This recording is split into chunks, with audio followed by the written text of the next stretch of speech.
Hey, good morning, not morning, good evening, everybody. Actually, it's morning for some of you. We are here. Welcome to Saturday Night Legion. Normally, we do Saturday Morning Legion on the Saturday mornings. It's this time of gameplay, casual chat, artwork, that kind of a thing. Sorry for the wonky schedule today, but yes, we are here. We are with you. Ash here with Saib and Moontag as always. Hey, Moon. I don't know if she can hear me. Oh, you can hear me. You don't have Yes. headphones on. It's covered by my hair. Oh, sneaky. They wrap around the back. They're really nice. These ones, they're like the tectonic ones, or are they called I don't know. Whatever the ones that like do the sound against like your bone over Okay. here. So nice because I can hear everything going on around me. So I heard the dogs. That's why I left and came back. I need one of those because my wife will call from upstairs. And I'll be like, what? What? Hmm. Can't hear anything. Right. Yeah. I like the noise canceling. I like how it's not noise canceling technically. It's just more concealing, and Like so isolating. I can fully immerse in whatever the hell I'm doing. But Ka-kung. then someone could be robbing my house, and I would never know. So anyway, yes. Again, sorry for the wonky schedule. 2 a.m. for Atomic Stew, middle of the night for Keyskate. Well, thank you so much, everybody. Aw. Thank you It so was much. nice hanging out with you earlier, Kisuke. It's hanging out in the server. Yeah, hopefully you guys had some fun on the server earlier. Okay, I'm just gonna pop out the Twitch chat as per normal. Just make sure I don't lose any of those messages. Oh, But I don't do that. but I probably will anyway, because that's how I roll. Soon as the Twitch chat gets hidden, that's when people on Twitch start talking. That's just the law of the universe. Murphy's The Law. Mad King. The Mad King. I've never met the Mad. You related to the Mad Queen? 6 p.m. there. Nice. So you must be sort of North or South America. Well, glad to have you with us. So today we're going to be doing live reactions to some of the events and trailers and things that were released this past week. We're going to cover some of the other news and hopefully just have a good time. Glad you're all with us. Like I said, Saib, how you doing tonight? I'm good. I'm good. It's been an exciting past few days as far as game news goes. We are now in the I don't know what you want to call it. It's like the rain before the storm because it's like That's the build up like a to the week storm. ago it was really quiet. There wasn't a whole lot going on aside from the Starfield stuff, but just in the last few days things are really starting to kick off. The entire schedule of one of the big people showcasing, one of the big companies showcasing in a couple of weeks here got leaked. The entire thing. Oh, what which Um, show? So the details haven't come out yet, as far as I know. The details. It's just floating around in a few places, so it's still like, I'm not gonna talk about it that stuff until we actually get a chance to actually like see it come out. So, okay. but yeah, things are heating up to say the least. Like things are really starting to heat Absolutely, up now. So and we're expecting, of course, a Bethesda Microsoft event in June, the same weekend, like the weekend just before the E3 proper, which is when they usually do their event. You said you had some predictions about it.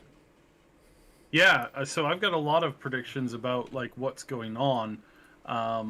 But do we want to start with that, or do we want to start with the stuff? Because predictions are always fun and whatnot, but I think we should focus on like might as well focus on like the real stuff Yeah, okay, right let's now. do that. Well, I thought let's start off.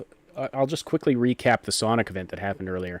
We got Sonic up on the screen looking fierce. I love Sonic. One of my favorite video game characters. He's pretty awesome. But the event that the Sonic event, sort of kicking off Sonic's 30th birthday, which is actually next month, but Sega did an event earlier this week. It was slightly underwhelming, and that's an understatement.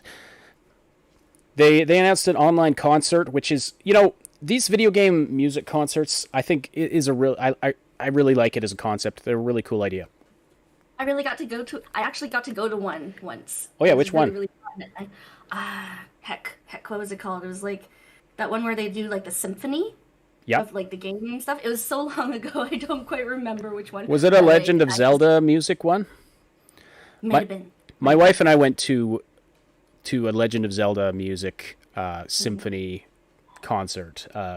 No, it was a long time ago, quite a few years ago, and they set it to gameplay. They had gameplay video up on this big screen while the orchestra is playing. Yeah, I Zoe, remember that. Zoe, thank you so much for the super chat. Zoe says, "Yeet." Well, yeet right back at you. Thanks for yeeting us that super chat. Sonic sold out to Epic, says Terror K. Hadn't heard about that yet. I'll have to look up some details on that. That's unfortunate if that's true, which I don't doubt. Terror K is usually quite on the ball with this stuff. Keyskates. I haven't heard that, but ever since the drop on the 27th, and it was kind of like, not that great of news for Sonic. Like nothing like stellar standout, like, No. like click on it right now. I stopped listening to Sonic info, basically. So online concert, that's kind of cool. It sucks that they have to do it online, but I mean that's what you have to do. But like they started the show. They started the show with this concert, and then showing these crossovers with other games where they are inserting the derpiest looking Sonic avatars into these other games, Right. like 2 Point Hospital and this Olympics game. It literally looks like a guy wearing a bad Sonic mascot costume running in the Olympics. It's like, why are you starting your show with this? What is with people with their online events right now? It's like, no, you start with a bang. You have once people are excited, you have a little bit of a lull in the middle where you talk about your maybe less exciting but still interesting stuff, and then you end on a high note, right?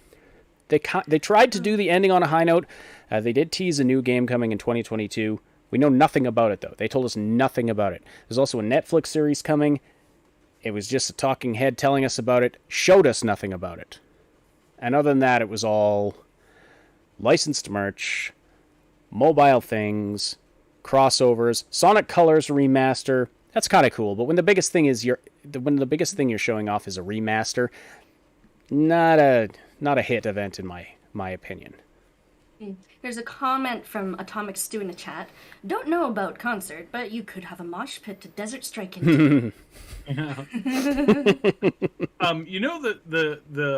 thing that I think a lot of these companies have been missing for a really, really, really long time.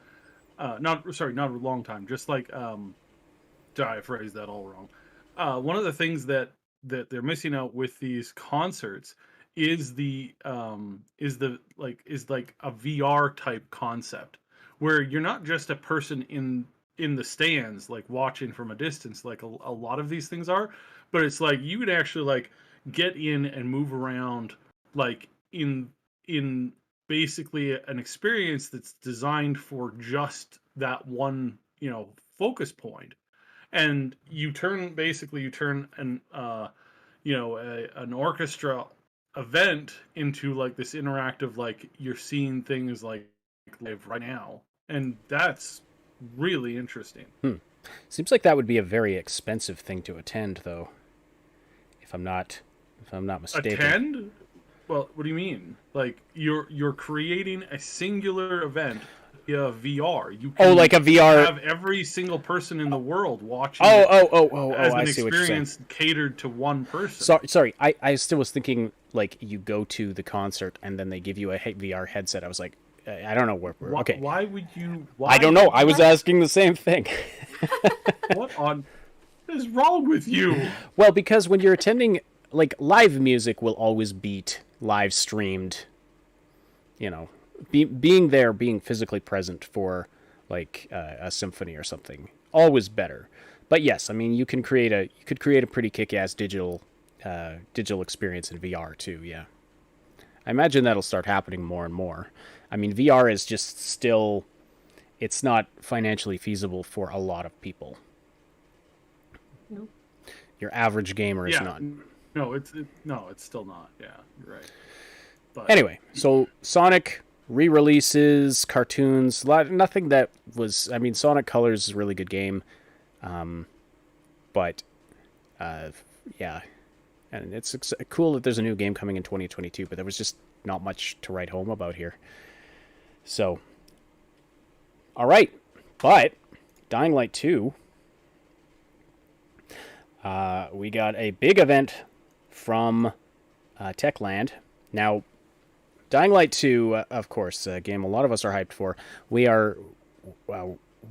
did report on it a number of months ago on the podcast, just that the development seems like it was not going well. Now, I don't know if they've managed to fix that at all.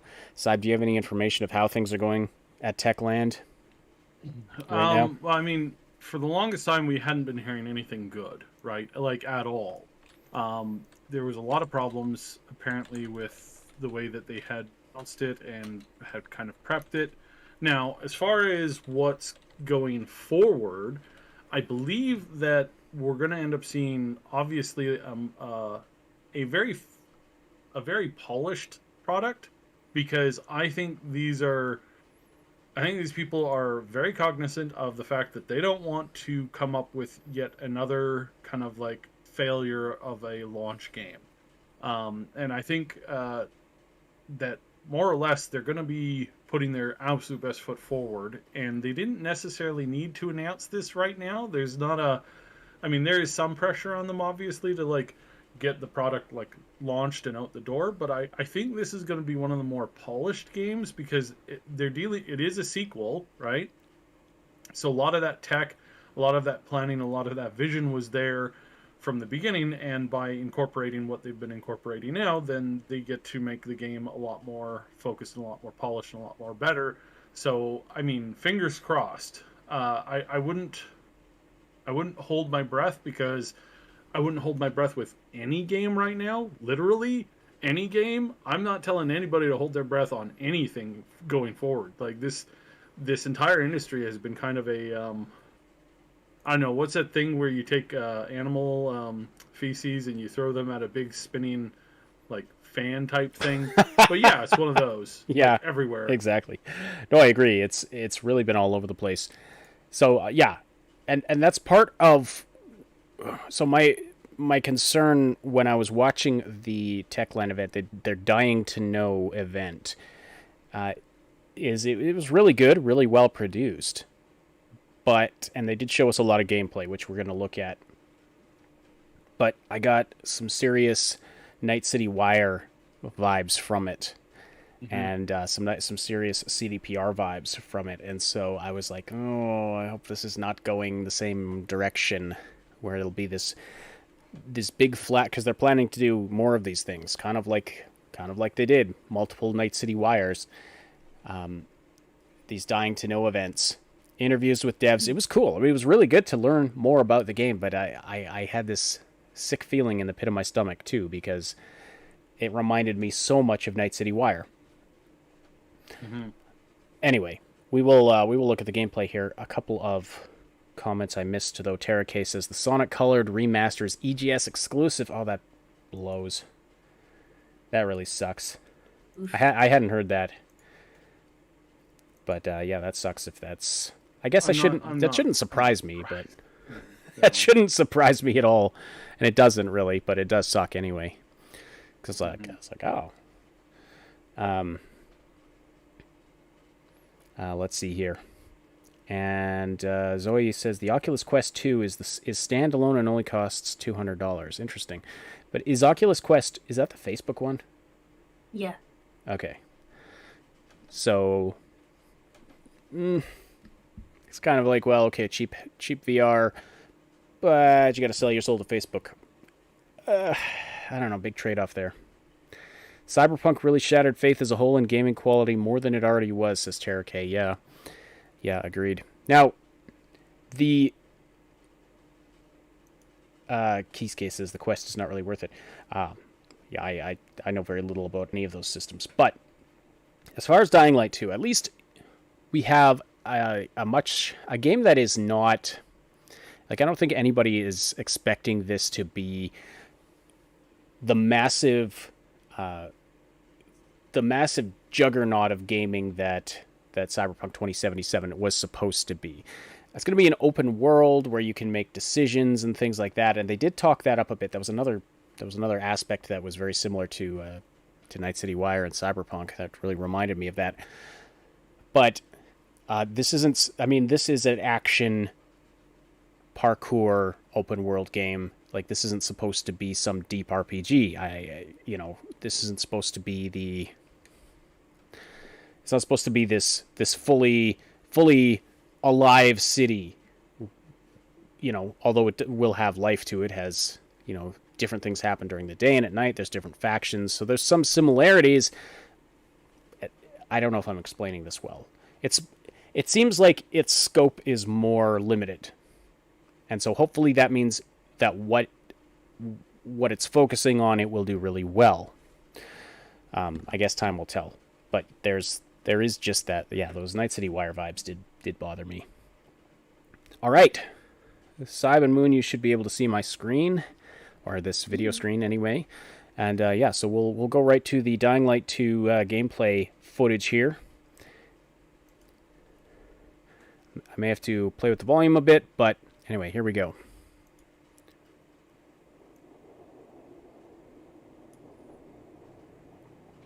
Okay, captured in game. Hey everyone, we've been quiet for some time, since, like the rest of the world, we had some unforeseen hurdles to clear.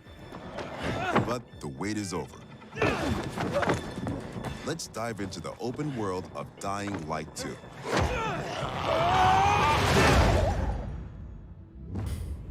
Kaboom. Just for reference, if you ever were ever to do that, you would also break from the main yeah. all your bones. Are you saying video games don't have realistic physics? Saw how your decisions influenced Gamer the body, narrative come and on. notably Yep. changed the environment. This time, we want to give you a broader look at the game and a sneak peek at some of the things we'll be talking about in I've been upcoming birdie months. friends.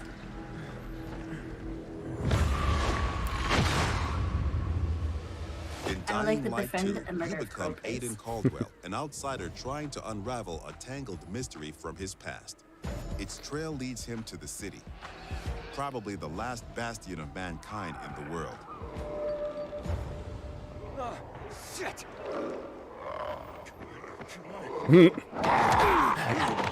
Run from the... He just wants to hug you. feel like That's this all. intense, Just wants to hug you. brutal place will tear Hug the you apart. the zombie Then you hobos. meet the Night Runners, veteran survivors who helped people in better days. I like that jacket. That was some impressive butt action there. You were a night Yeah. runner. You used to help people, remember? Night runners are gone. Finished. A myth. And although it's not entirely clear you can trust them, you need allies in the dark.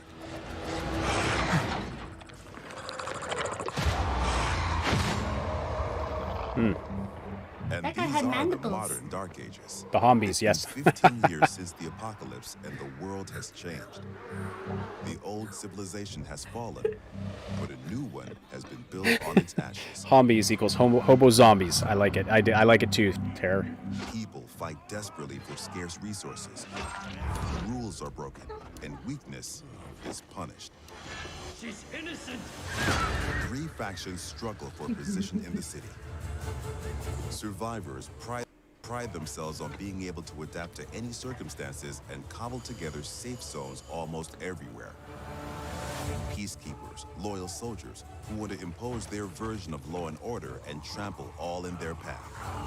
Renegades, ex-prisoners serving their ruthless colonel, seeking to become sole rulers of the city. Where is Waltz? Make him talk. Use these factions to reach your goal. Help or harm them to reshape the city to your liking. Just remember, each faction contains complex characters. Nosy Parker, ain't ya? Got some kind of bad habit of yours? So, will you follow cold calculation or your heart? The bazaar needs good people. Help us and you'll find a home here.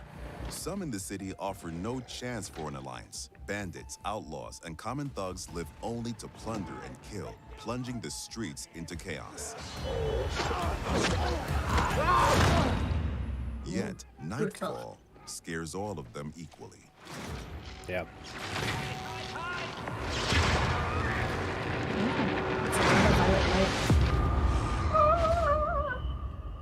Darkness changes the rules of the world. As the light fails, monsters crawl out of hiding to prey on the poor Yeah. souls caught outside the safety of UV rays. Dinner time.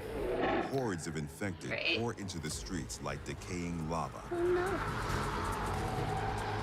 A deadly spawn of 15 years of mutation and evolution. Super special. Whoa. Whoa.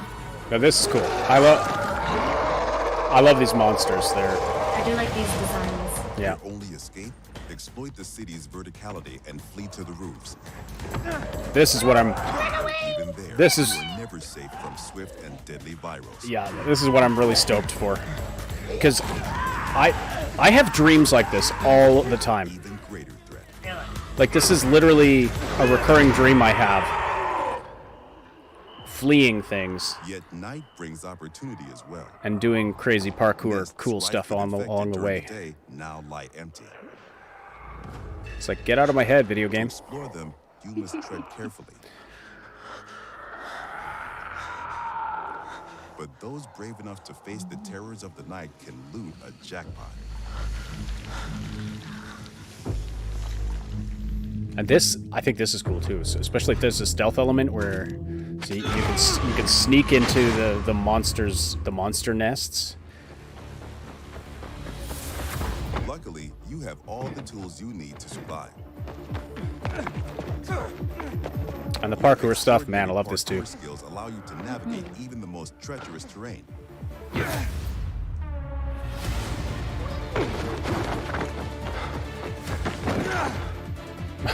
What's that graffiti? My goodness. That was pretty hilarious. That's Yeah. what I say. On the roofs, you can count on your parkour acrobatics to save your life. But often, you'll have to face your enemies head on. And then you have to be smart, resourceful, and determined. Stealth with arrows, like We've worked hard on the essence of our combat. I really like what I'm seeing here. Swinging a big, meaty weapon As far is as the fun, combat. satisfying, and well executed. But even the most brutal fights can be tactical as well. You have multiple ways to hone your skills toward the gameplay style that suits you best. It's up to you if you focus mostly on mobility and parkour, or aggressive, blunt force combat, or a crafty approach where the tools you've created get the job done. Every ability you learn can be a game changer and possibly a new he had a favorite move. he had a grappling hook thing there for a second.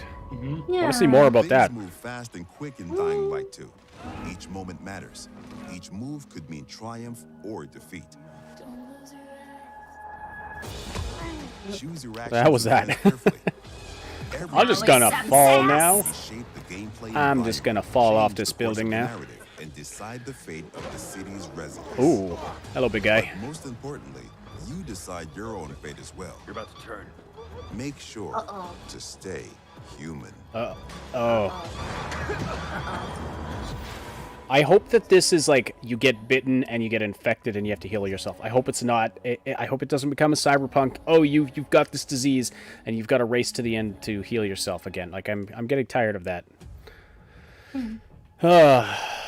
Wow, Or that's maybe all. you're just hungry for. Maybe you just get hungry for brains. Maybe And then we go on a brain hunting expedition. if you could become the That zombie. would be fun. You can understand all the zombies suddenly, and they're just like, "Hey, buddy, I just wanna hug you. Why you keep running?" Hug the hombies. Hug the hombies. Okay, there's a t-shirt. Hug the hombies. Zombie hobos need love too. Zoe says the zombinos with mad albinos you mentioned are the big bad scary ones. They are the elites and they're predators even after you find out how to kill them. Not sure what you're referring to exactly, but yeah, there's this, It's the big zombies. the big ones, Like yeah, the ones. the big cool. I don't know what mad albinos means, but anyway, yeah. So I really like what I see here. So things that stand out. So the city, the factions, And again, not expecting this to be a deep RPG like we were expecting Cyberpunk to be, but apparently we know through the interviews with the devs that happened in the larger event that you can change the landscape of the city by allying or harming certain factions and making certain choices to really change the balance of power in the city. And that can even change how the landscape looks and who has what territory and all kinds of things like that. And so I like that element of it. I hope they utilize the open world well. The combat looks really good. I mean, no complaints. It looks like I mean, I get some Dishonored vibes from it, which is always good. Yeah, it looks like there will be some cool tech, some cool weapons, fights against massive hordes of zombies, or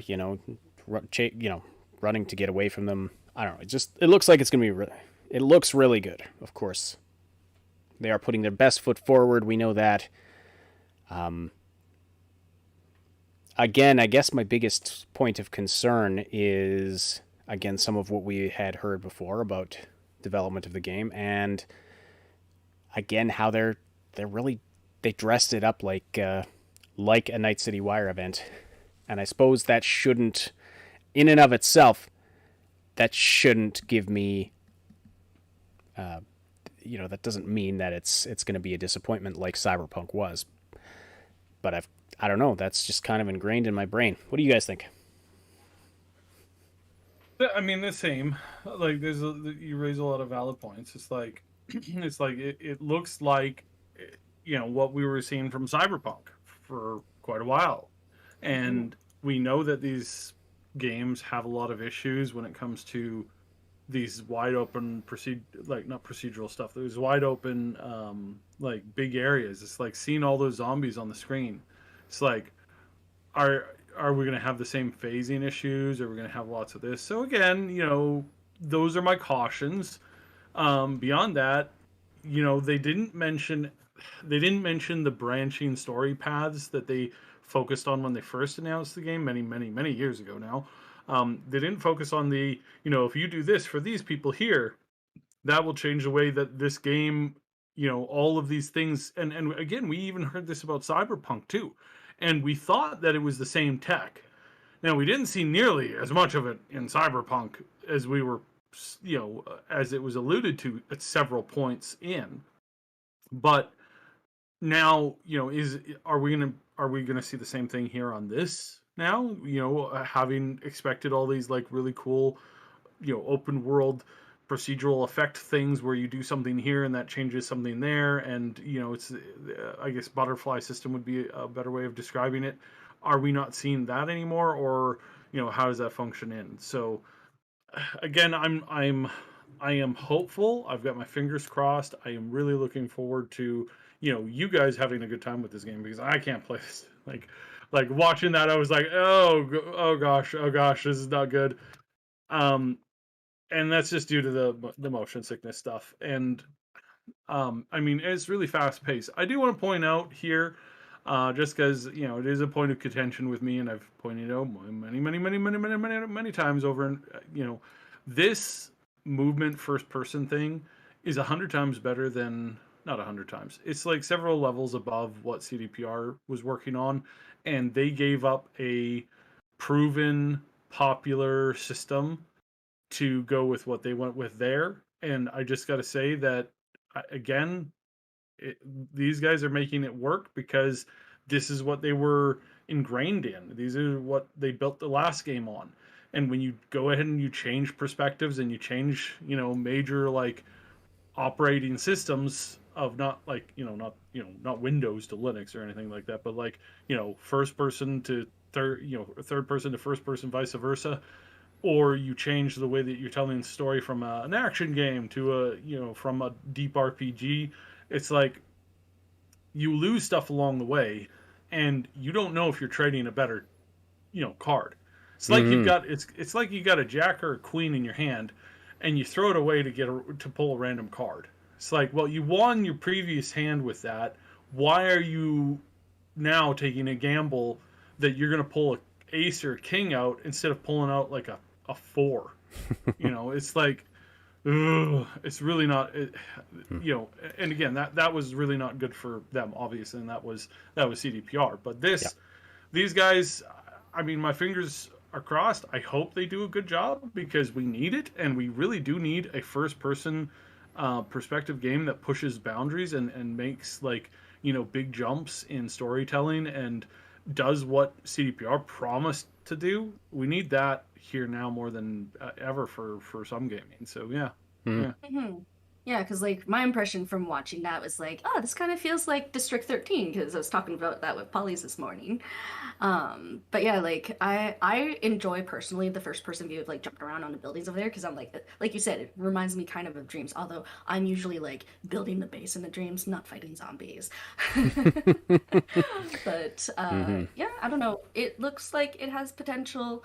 It did look like a lot of just those running around hack and slashing kind of game, but with what they've said about the factions, I'm hoping it's a little bit more interesting interaction other than, oh no, this person's asking you to do stuff and this person's asking you to do stuff and it doesn't matter which one you choose. I don't like that.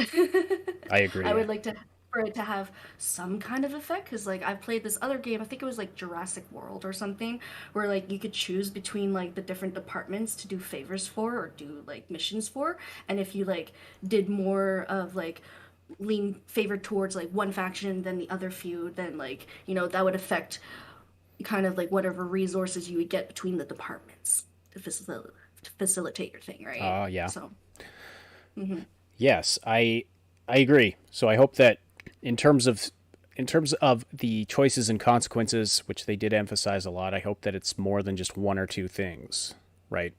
Right. I hope that there's a lot more to it, that you can really change the dynamics of the city by who you choose to help, that kind of a thing.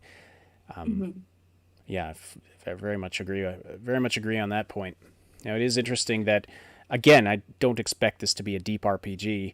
Now, usually when we think open world games, we think RPG, or but as we've found, there's a lot of games bringing in open worlds that don't necessarily need them. I mean, Right. Open world doesn't necessarily mean better game. Open worlds work for certain games, and I think it does look like it will work here. It really does. But there's nothing wrong with having a linear game too, and playing through. Playing Biomutant earlier, I feel like it would have been better as a more linear game. The open world didn't seem to now it could, if they evolved that one into a deeper RPG. Then it. I like those types of games where it's they have a big map, but each one's kind of in a special section on its own. You've got your desert type, you've got your mining type underground, you've got your in the trees type, in the air, or in the mountains or whatever. I like that sort of breakup of an environment at times. I want to read some of the comments here. So, Otaku There's Nate. one from Otaku Nate. Yeah, Yes, I was go looking at ahead, that please, one. please, yes. He says, I'm not expecting much out of the writing, but the gameplay should be good. My guess is the branching story has mostly been scrapped. That's possible. We do have. I mean, they did. My impression watching the event was that it won't be so much a branching story, but you can have different effects on the world based on your choices you make, and that there will be multiple endings. But I would imagine for a game like this that it's going to largely be on rails, story-wise, which is not necessarily a bad thing. Again, depends how they do it, how they pull it off. But if there's a central quest line that's mostly on rails, plus a good variety of side quests and things you can do for the various factions, I think we could have a very, very well fleshed out game. Right? Kisuke says, honestly, the movement is already amazing in Dying Light 1, and I like how this is. It is clearly different, more airy, but I think that's an improvement when it comes to parkour. And they were talking about the number of animations that they put into this for combat and for parkour, and they're in the thousands. And so they've clearly, again, like Saib said, because they're focusing on what their strengths are, that is a good sign. That they're not trying to change the formula up. They're, the parkour. They are improving on what was already good, Yes. right? So that's And definitely that's where a stroke in their favor. And but the design of the world too, that you're in this city, and that, yeah, there's so many dynamics that are just really interesting. The rooftops being the safe zone for humanity, and then the ground level is the danger zone, so you have to stay above. And then the fact that at nightfall all the monsters come out, and like all of the really bad monsters come out, but there will be some reward to take. There's a risk and reward scenario going on. You go out at night, venture into the monster den after they've emptied out. There's probably a few stragglers left behind, but you can go in there, sneak around, you can find the best stuff in there. So I like that too, the risk reward thing, that it seems like there will be a lot of exploration. So I have high hopes. Keeping fingers crossed, of course. yeah, this is right up your alley for. Oh man, this looks awesome to me. This is right. I love this type of game. So It's here's hoping it's really good. Here's hoping that it's not a disappointment. You should do a lore video of the previous game and just kind of catch everybody up to speed as far as like the lore from the first one goes. Sure, it might be interesting. Yeah. If I But anyways, yeah, have the time, I'll check that out. Yeah, That's the problem right now. So and we don't know what's all going to be on the table as far as releases go this year. Like I just switching over to the Starfield thing very, very quickly and briefly. Phil Spencer was quoted again very recently confirming that he does not believe in showing gameplay or even advertising a large game that is not due out for several more years. Like his cap is 1 year. If the game isn't out before the next big E3, in a year's time, then he's not going to talk about it today. And so Yep. this again, did Sorry. you see that? Did you see the Bethesda? You got the wrong one pulled up there. Let's look at this one, but pull up the Bethesda Microsoft press conference announcement art. I don't know if I okay. I'll have to search for that. Yeah, you just type in a Microsoft Bethesda conference, and they had this video. I forgot to send it to you. We had it on the show that I did with Max on Thursday. We recorded on Thursday. It goes live on Friday. It's Saturday. No, it was right there. Images.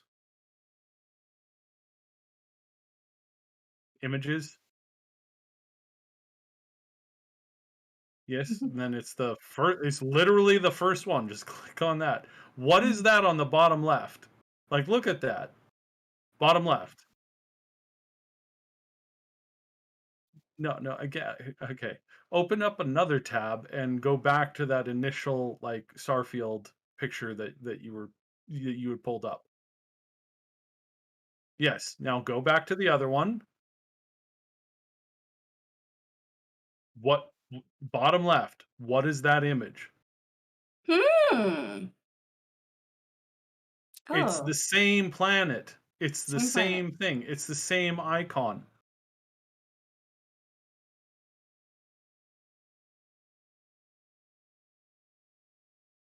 hmm. Yeah, that looks like the planet surface, definitely. It's the exact same thing. So Oh, again, I was muted there. Sorry. People think that they're going to show they're coming to this conference to show a 2-minute teaser video on Starfield, and then they're not going to talk about it for another year yet. Are you kidding me? Again, I don't know if the game is going to drop this year. It could be that they have multiple things like with what they did with Fallout 4. Are they going to have a new mobile game to introduce the world, to introduce the mechanics, to introduce the storytelling? Are they going to have a visual medium show, like a show or a comic or something. Again, Dota 2 launched their animation straight up on Steam, and so are they going to do that? Are they very comfortable with Steam? Well, yes, they are. Could it be something that they've worked entirely in house? Absolutely. There's 100 different things on what may actually end up happening without the game actually popping out this year. But again, the fact that some people are saying it's 18 months away, there's no way that it's coming out this year. It's probably 2022, 2023. It's like, are you stupid? Like, do you see the advertising that they're pouring into this? And the fact that both Todd and Phil have gone on record multiple times very recently saying, absolutely, we have no intention of showcasing a game that is not going to be in your hands, we believe, in the next 12 months. Yeah, that's what... so Darkstorm, that's what Sib's referring to here. That there are a lot of people going on record saying 2022, late 2022, but there's... Order for 2022, which is 18 months away right now. Yeah. Like it's almost 2 years away. And you have a bunch of people like jumping up and down going, "Oh, don't you believe it? Don't you believe it?" And again, these are the same people who have been blacklisted by Bethesda. So it's like, don't believe anybody when they say they know what Bethesda's thinking, because nobody knows what Bethesda's thinking. No, exactly. I don't know what Bethesda's thinking. Nobody knows what Bethesda's nobody's thinking. got any inside info. We don't know their planned release date until they announce their planned release date. That is the bottom line. But you see hints like this again. Yeah, the planet here, I mean, is very Starfield-ish. I mean, maybe you could argue it's referencing Halo, but you got Halo up at the top right. So, it does definitely look like they're hinting at that, and like Siba said, with both what's his so Todd and Phil Spencer, they don't want to announce a game that far before release. All right, very cool. So yes, we will of course be covering that one live. We'll definitely restream and cover that one live right here on the Triple S League channel. So subscribe, and we'll get all the info together. Zoe says it's probably because we've been harshly abused by Bethesda for 8 years. Oh yeah. I know. And again, I'm not telling you guys that you guys don't know nothing. It's like the journalists know nothing. Like, especially now, the fact that they're popping out and they are convinced that they know exactly what's going on, and it's like, okay,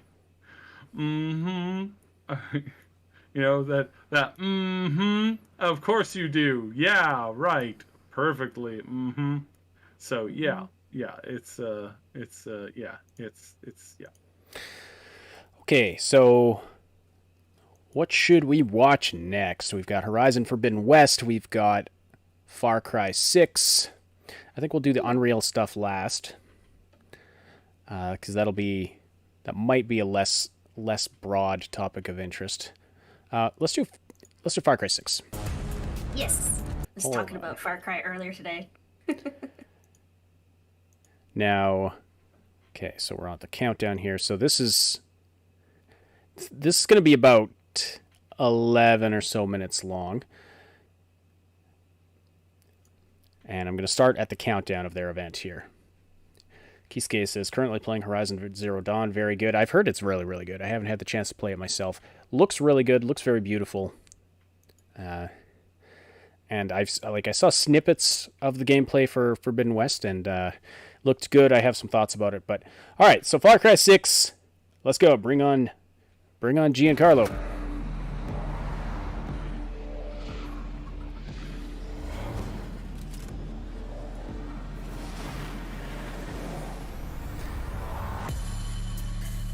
I find this. Why do they have a Ubisoft original on there? I mean, I don't know. Because I don't know if I want to do that right now. It seems like a strange thing to put on there. Señor Presidente, what can true Yarans do to serve Yara? True Yarans have long memories. We remember how so-called civilized nations treated us when we needed them most.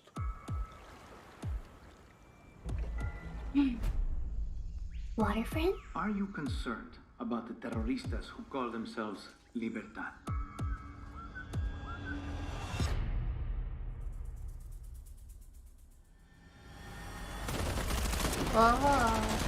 He's such a great actor. Oh, man. You're an orphan, see? Why do you want to run? Remember, Danny, Castillo has kept you an orphan. I only see you. So why are you here? I watched Castillo order a whole boat of our people shot to death. And I want to know who's going to help me take him down. Okay. Castillo's got, what, 300,000 troops? I count 6 burnt-out guerrillas, and you with a bullet to the leg. You can shoot, so shoot. You have rules. You might kill, but you're no killer. You know I'm not a guerrilla, right? Everything got another purpose.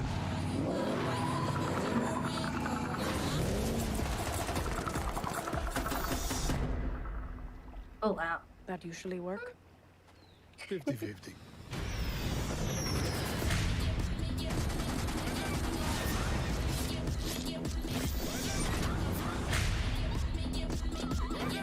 Those eyes, Danny. I know exactly who you are. Oh, I can fight on horseback? I am nothing like you. Maybe. It is a CG trailer. We don't know how much of this is actual gameplay.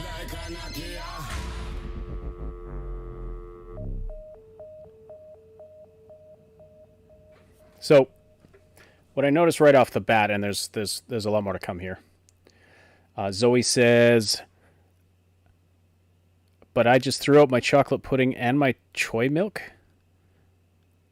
Oh, I'm sorry to hear that. You okay? Oh no. Or- Oh, Jimmy. That's a disturbing mental image. yeah.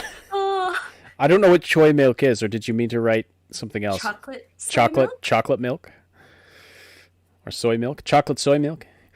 Yeah, I think chocolate soy milk. What I immediately noticed about this is that this CG trailer looks not as good as the in-game gameplay we saw from the previous one, and you know, just the just graphically. So that I don't know if that means anything, but it strikes me how I don't know. I feel like they kind of phoned it in on the graphics for that trailer. I don't know. Is it just me? I'm interested in the story, personally. The story does seem interesting. It's a revenge story. Hopefully a better revenge story than Far Cry, Far Cry. Last of Us 2. So you know how it's like, you know how we say, well, still a better love story than Twilight. I think it's going to become, well, at least it was a better revenge story than Last of Us 2.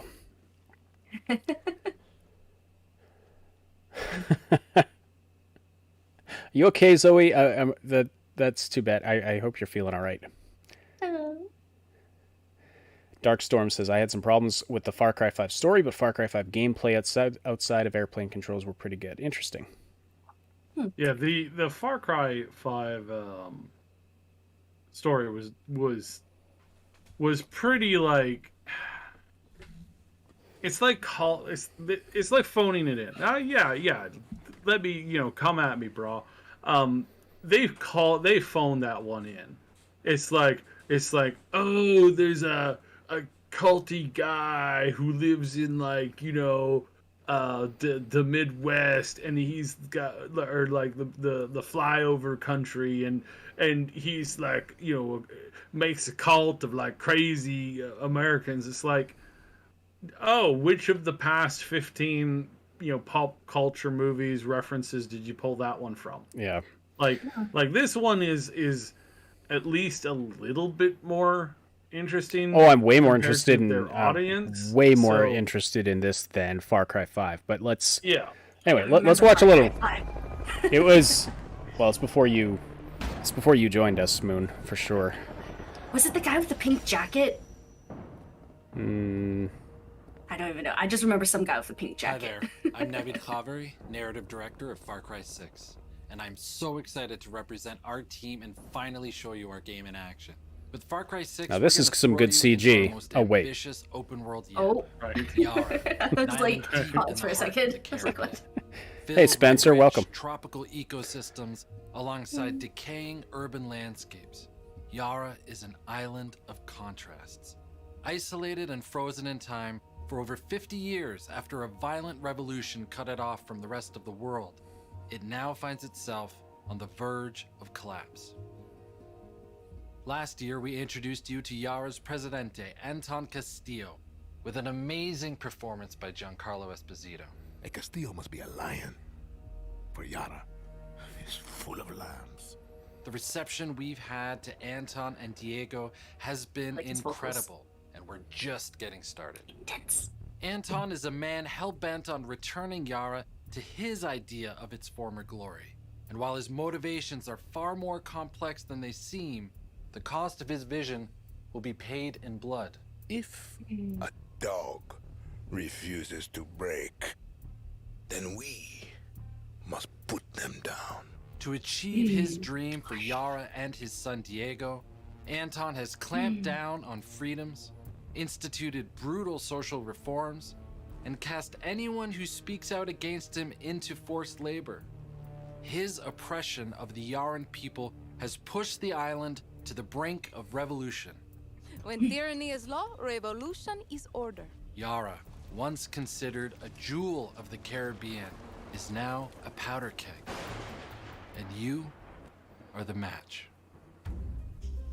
Your name is Danny Rojas, and you'll experience the revolution through Danny's eyes right from the beginning. Born and raised in Yara's capital city, you're a young military dropout who wants nothing to do with Anton or the revolution. You just want to get the hell out of Yara. But once you're face to face with Anton's brutality, you realize that the only chance to live free is to lead an army of guerrillas into a new revolution, with the very soul of the island at stake. And I need you here with us, man. At the start of your journey, you'll get to pick your identity and customize your look while you navigate the ranks of the guerrilla movement. Every aspect of the game has been developed with the goal to make you feel like a guerrilla fighter, battling an asymmetric war against Anton and his army. The guerrilla fantasy is all about making one guerrilla feel like 1,000. Embracing this was at the core of how we crafted our gameplay, our world, and the characters you'll meet along the way. In Yara, you'll find other guerrillas, black market dealers, and everyday Yarans who each have their own reasons for joining the cause, including our friendly guerrilla Juan Cortez, a master of invention, an architect of revolution. Every revolution needs one of those. They need one of those. You gotta have someone to make all the cool Class starts. video game gadgets. Yep. Master Tinkerer. Yep.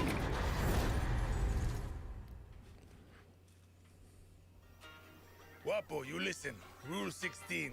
A guerrillero's revolution never ends. Always another war, another cantina, another ugly bartender. Juan Cortez. I like these characters so far. What do you think gave it away, They're very Guapo? interesting. This is a fucking waste of time. You're not tell. Can you whistle? I want that pet. What? He has Can a I pet collect pets? croc. Ah, you can whistle. Yes. Really? Yes, it's wearing shirt. Not bad, Danny. And it feeds itself. We're Perfect. just getting started. Rule number 1.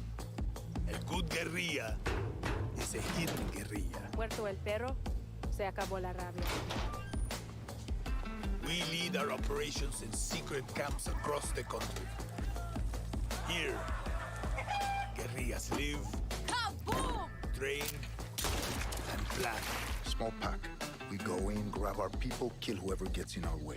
By smuggling in supplies, we'll add some piss and fire to our movement. You got that right. Camp chef, black market dealers. I hope that wasn't the guy's pet croc. I hope not. I want that Even croc. do-it-yourself vehicles. You're gonna love it, Danny.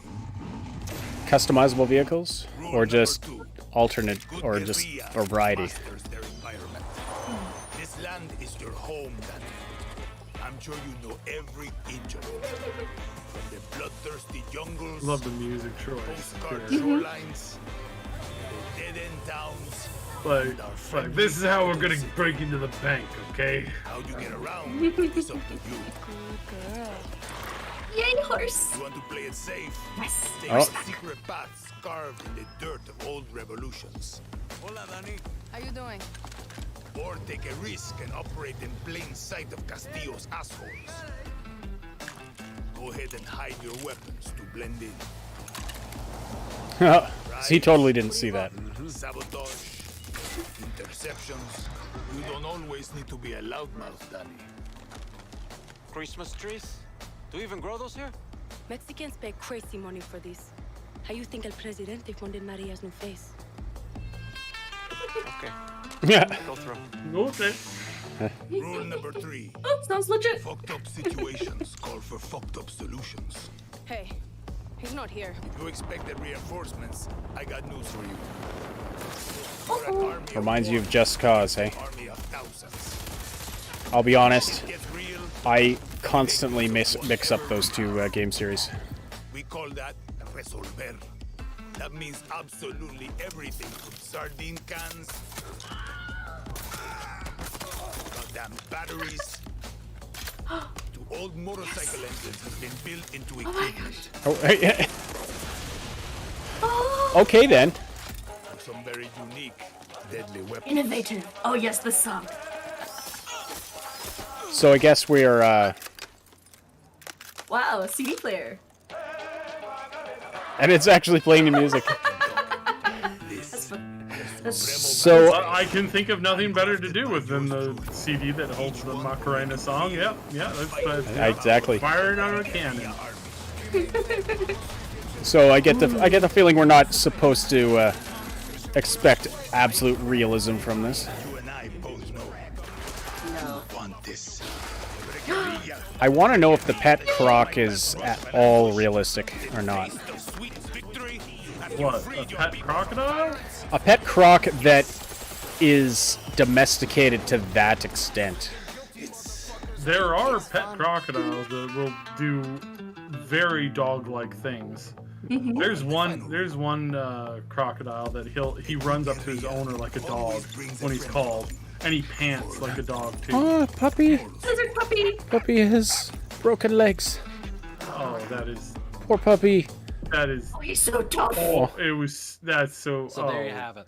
Far Cry 6 That will be that thing's gonna available get eaten by the October croc 7th if they're not for careful. PC and consoles. We hope you enjoyed this first glimpse of gameplay. We have a lot more coming soon that we can't wait to share with you. Thank you so much for watching, and see you next time. Is that an alligator, not a croc? My mistake. Sorry. Spencer says, "Hey, I just wanted to say thank you for the Dishonored tutorials. I had to use them recently, and you guys always help me." Well, you know what? I'm super glad that people are still getting some use out of those. I've been thinking about revisiting Dishonored 2 and just doing a series playing through it again, because I know that second to Fallout 4, Dishonored 2 is one of our most searched things. Triple S League, Dishonored 2. So might I know there's been a lot of appreciation for the Dishonored 2 videos, so might revisit that at some point. Especially since that why I was going to call it State of Decay. Need more coffee. Dying Light 2. Dying Light 2 doesn't come out till December, so we did get the release date. December. It's early December. Can't remember the exact day. All right, so this one, I mean, it doesn't look bad. Yeah. Looks good. It looks middle of the road. It's standard as part. It looks like a standard part of their Ubisoft thing. game. Yeah, exactly. Yeah. So now Giancarlo, like, I love him as an actor. He's such a good. He plays such a good villain. And That voice, the intonation, very well done. I always appreciate a good villain voice. Mm-hmm. Also, comment from Otaku Nate in the chat. I like the super powered backpacks. Looks fun. I agree. I kept watching those. I was like, man, that would be amazing to have just like be like, hey boys. Like that just it looks really fun. I am actually kind of interested in playing this. I think that's my favorite thing from that. The most interesting thing to me is all of the gadgets and the CD gun, yes. and so yeah, That gives me kind of like the Fallout, what was it? Yeah, Fallout 4 vibes when I was like collecting all the different weapons and stuff. And like honestly, what makes my day in like any game that has is like what is it? Foul fueled, like foul powered. How do you say chicken powered stuff? Chicken launchers. Like Chicken. heck, so funny. Yeah. So funny. Something to do with chickens, anyways. It's like just like the possibilities are endless, especially with like a world like this where it's like apocalyptic-ish. It looks apocalyptic, and like just use whatever you can. And I'm just like like the CDs. Oh my gosh, that was really funny. I really like that. I really want that weapon now. I think a CD hitting you at that speed would do some damage, but Yep. how would you get them to fly straight? That's the thing. They always You just have them down like one of those chutes. It's kind of like one of those hockey lines. I think you underestimate the accuracy of spinning objects in flight. sure, but have you ever thrown one? Like they curve. They Frisbee. It's like a frisbee. yeah. I mean, I don't know. Maybe it would work. Frisbee gun. In the interim, I'll just assume we're supposed to suspend disbelief a little bit. So there's a lot. Anything hitting you at that speed would do damage. That's very true. That's very true. Also, but would the CD itself survive the launch? No. Yeah. No. That's no. It would shatter very, very, very quickly. It's one of those things. So, but you are true. It's like there's a lot of objects that people think would do a lot of damage, hitting you at high speeds that don't actually do that much damage. One of those would be like, I mean, it's the whole reason why we have rubber bullets. Like now, yes, can they hit and do can they do critical damage in some scenarios? Yes, but those are very, very, very, very few and far between. They are no joke, but also, they are used to, fire blindly into crowds for a reason. So, right. Again, I'm not encouraging the firing of So we've got randomly into crowds. You're talking about crowd enforcement by authorized law enforcement. Yes. Exactly. They still hurt like hell. Well, yeah, exactly. Well, so do paintballs. So do what are those things? Airsoft. I've been hit by both. I've also tasted the inside of a paintball inadvertently because it hit my mask and it went into my mouth. It was the most disgusting thing I think I've ever tasted. Yum! Good stuff. Nom nom nom nom nom. Yeah, about. Okay, so next up we've got Horizon Forbidden West. So let's take a look at this. So this is over 19 minutes. It's a long one. It's a longer one, but let's just settle in. This is a game that is going to be on the PC at some point. Like I don't know if they've mentioned it, but Horizon Zero Dawn had enormous success on the PC. Huge success on the PC. I can't imagine them wanting to hold out on that for not even as long as they did before. So Kisuke's been playing it recently. So I'm assuming you're playing it on PC. You seem... I don't recall you ever mentioning you had a PS4. Hi everyone, my name is Matthijs de Jonge. I'm the game director on Horizon Forbidden West.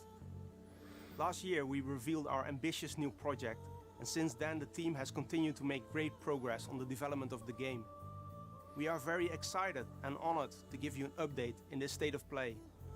And in the countdown video leading up to No, you didn't miss E3. There's just there were just a ton of trailers dropped this week.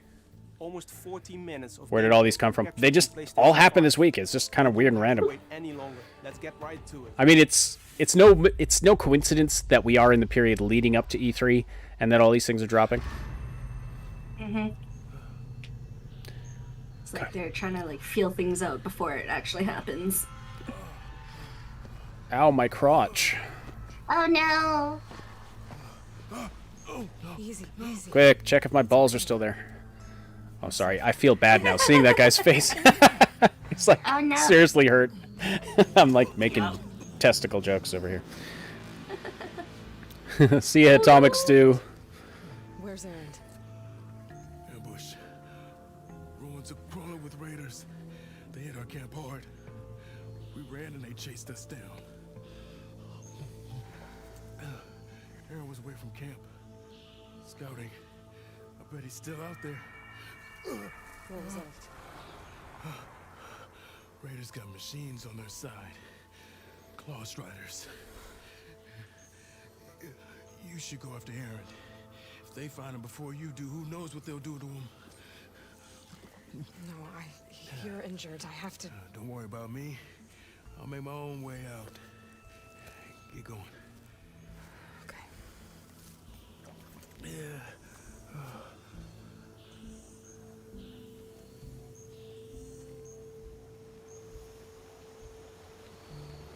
And seamless transition into gameplay. Oh, man. That's... I mean, like right off the bat, this looks amazing. Yeah. And just compared to what we saw for Far Cry 6, like this is hand and fist better quality-wise.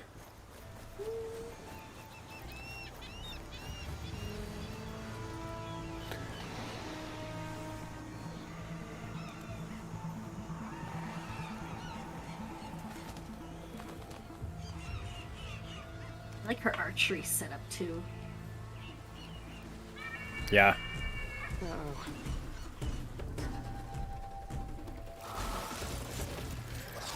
Woo! Just... Roboraptors. Roboraptors, yes! Oh my gosh, it looks so cool!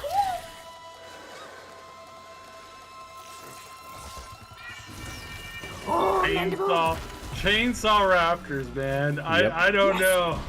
That's at that point I might just turn around and be like, you know what? I'm done. What? I'm good. Riding machines? I'm not terribly up on the lore for this game. Keithscape, maybe you can tell me. What is it?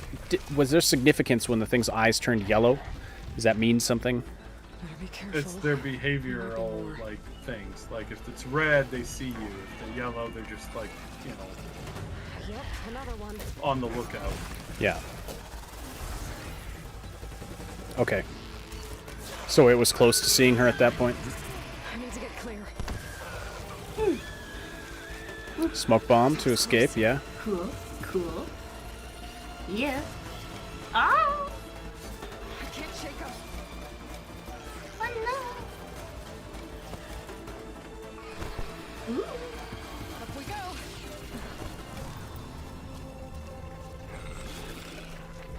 Maybe I can lose him in here. The yellow is when they detect threats, red is when they are aggroed. I'm guessing then. These guys won't give up. Looks like it. Yeah.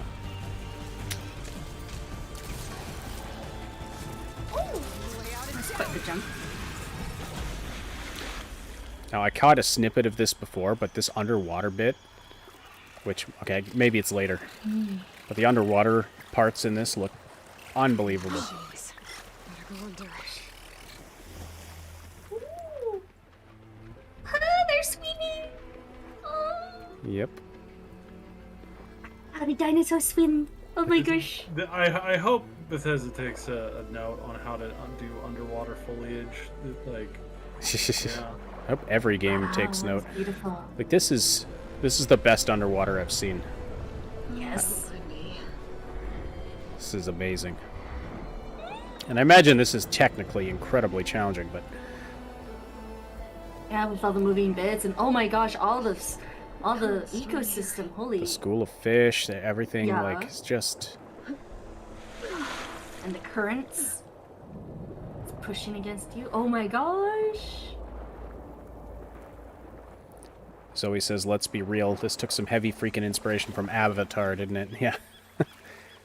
Yeah, it's very true. Very, very, very, very true. 100%.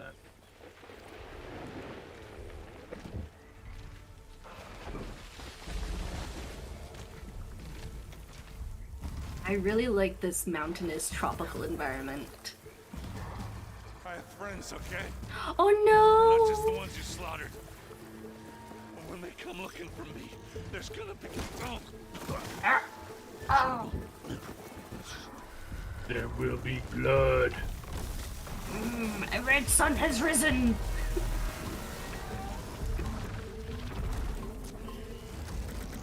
Oh.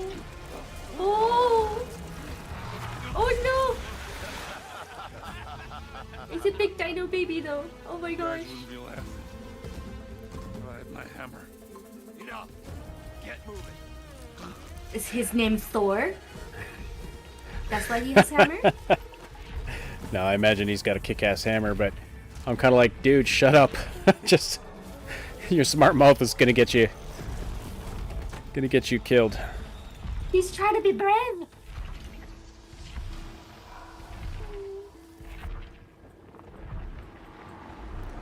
I gotta help Erend and deal with that tremor tusk.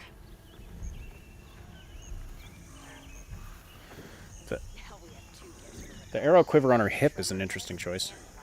Yeah, that's one of the things I noticed about her setup. It's like totally accessible, like right there. Isn't it easier to pull them out over your shoulder though, instead of pulling them up from your hip? Oh, I feel like probably better like by the hip because it's like you don't have to like reach awkwardly like this behind your head back. Made short work of it. Just reach to the side.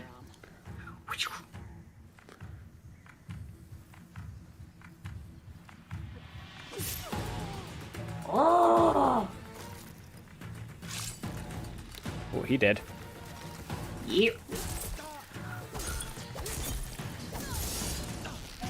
Oh! Oh, nice. Nice. Bullet time. Bit of bullet time there. Oh, oh no. There's the hammer.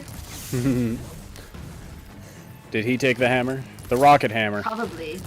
You better keep a good grip on that thing. Think you can hurt me?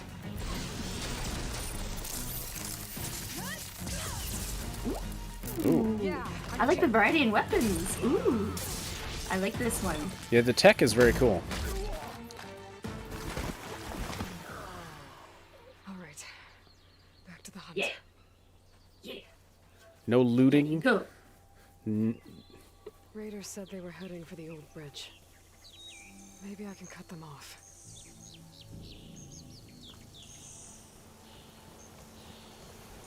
Zoe says, "Thank you so much for the super chat again. Speaking of plants, did you know that grass screams and shows effects from being damaged? One of those effects is producing a smell that means hide."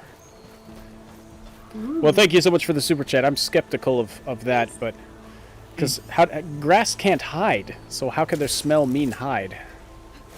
And grass deserves to die. I did personal weeding in the garden on Thursday. On Thursday. By today, it was twice as high as it was on Thursday. Thank you so much. Just give them more room to grow. Just chop it up. Oh. This thing's cool, but I get massive Zelda vibes from that. Thank you, Zoe. Yes, thank you, Zoe. Yeah. Hence the nice smell of fresh cut grass. Well, I guess I'm just a masochist or a sadist when it comes to grass. Then I relish in its screams. I can think of nothing more useless and boring to do than the grass. Oh lord. Oh, so she put a control nice. control thingy on it. Yeah, you can capture like most of the animals in the game. That's pretty awesome. Yeah. I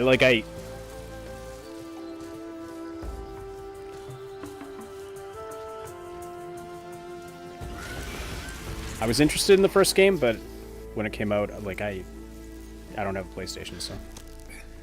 I don't have a PlayStation either. Aloy? I would like to.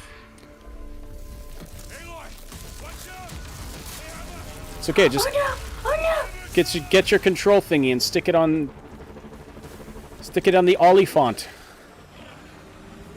Yes! Yes, get the Oliphant! Wow. Aaron, stay put. I'll handle this. I have her. Got ya. Go Legolas.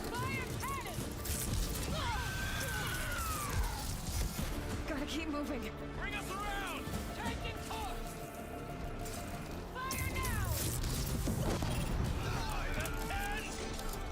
That must have hurt.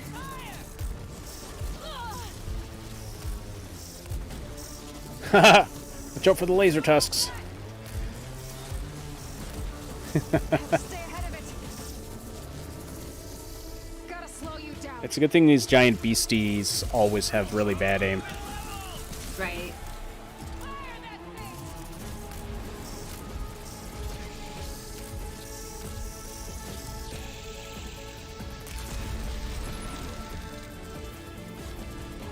Oh, here he comes.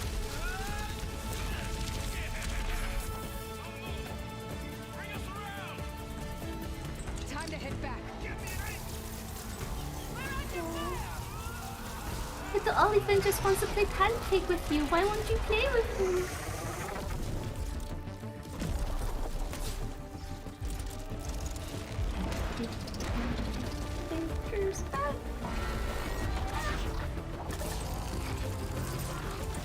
Again, the grappling hook. Very I like cool. that.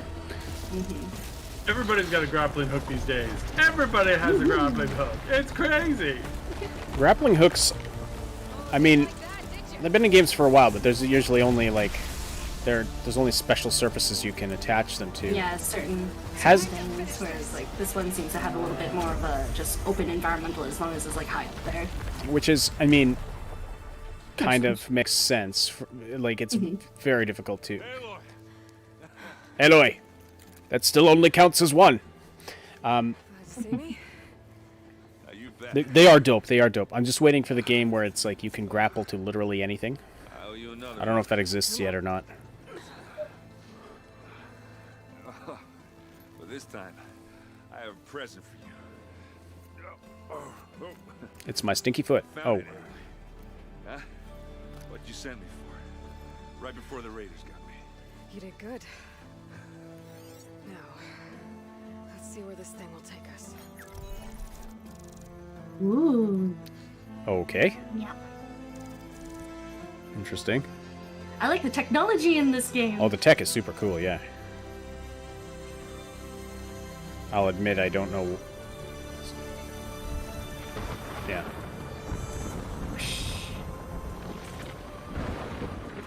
You always said a storm was coming. Yeah. And it's almost here. Okay, what did they just do? Did they just time jump? Or was it something? I'm not too sure. Because, like, What? they're just No. standing there looking at the map, and then suddenly the storm. Well, she said, creeps where up. will this take us? And Gameplay footage from Horizon No, Forbidden no, West running on PlayStation no. 5. They're hope you are looking as at a excited map. about it as we They're are. looking at the map saying, where will this take us? I thought they were going to teleport for a second, and then it just kind of No. While we jumped to have the you here, storm. we would like to spotlight some of the new elements you have just I don't know seen how in this game gameplay world capture. works. And to help with that, please welcome Ben McCaw, narrative director on Horizon Forbidden West. Thanks, Matthijs, and hello to all our viewers. Horizon Forbidden West is set 1,000 years in Just a Earth's map? future Okay. after Yeah. a global catastrophe. People live on in primitive tribes, but they're no longer the dominant species. Giant, animal-like machines now Oh, roam the nice. land, I like and the they turtle are thing. Robot turtle. extremely dangerous. The machines aren't the only threat in the Forbidden West. A strange red blight is spreading across the land, and it won't be long before it strangles all life.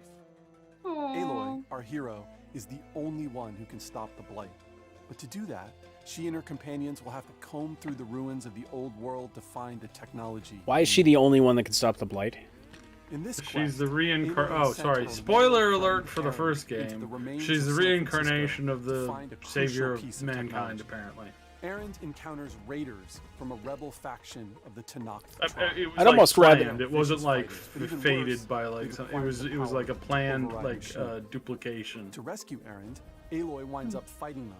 But It's first, very she interesting. must cross It the basically ruins deals to with reach their like camp. So she's like Link, basically. We face a lot of obstacles as we traverse the Reincarnated San Francisco. across many no, different...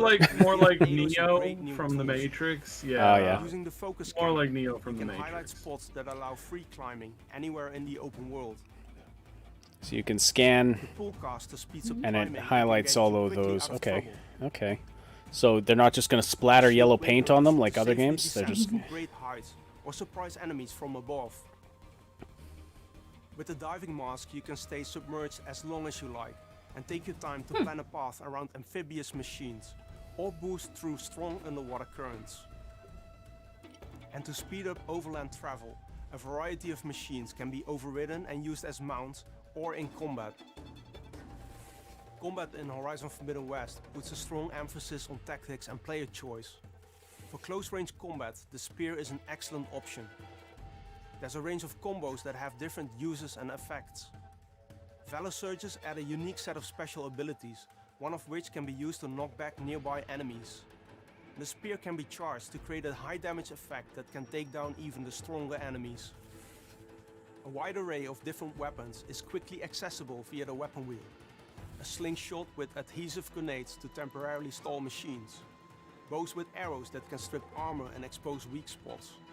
A powerful launcher that fires spikes that explode on impact. Smoke bombs that temporarily blind enemies. Or you can pick up weapons shot off from machines. The full game has many more unique weapons, and each of them can be upgraded on a workbench, but more on that another time. The player will need to be smart and creative and use all of the combat options we have shown to deal with a large variety of deadly machines. Sunwings in the sky, Claw Striders and Tremor Tusks on land, Snapmaws in the water, even the seemingly harmless burrowers that you saw briefly swim by.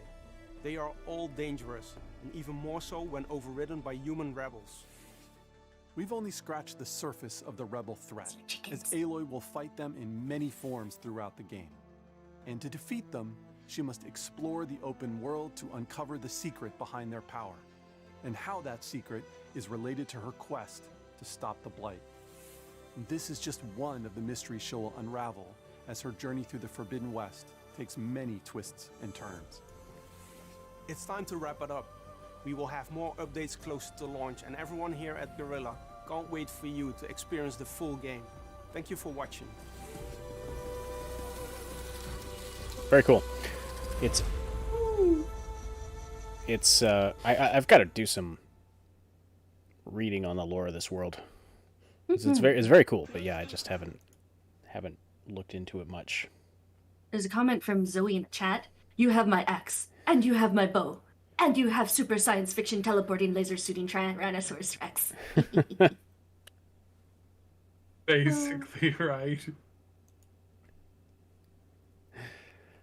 Yes, so very cool. It is coming to PlayStation, which means I definitely won't be playing it for a while.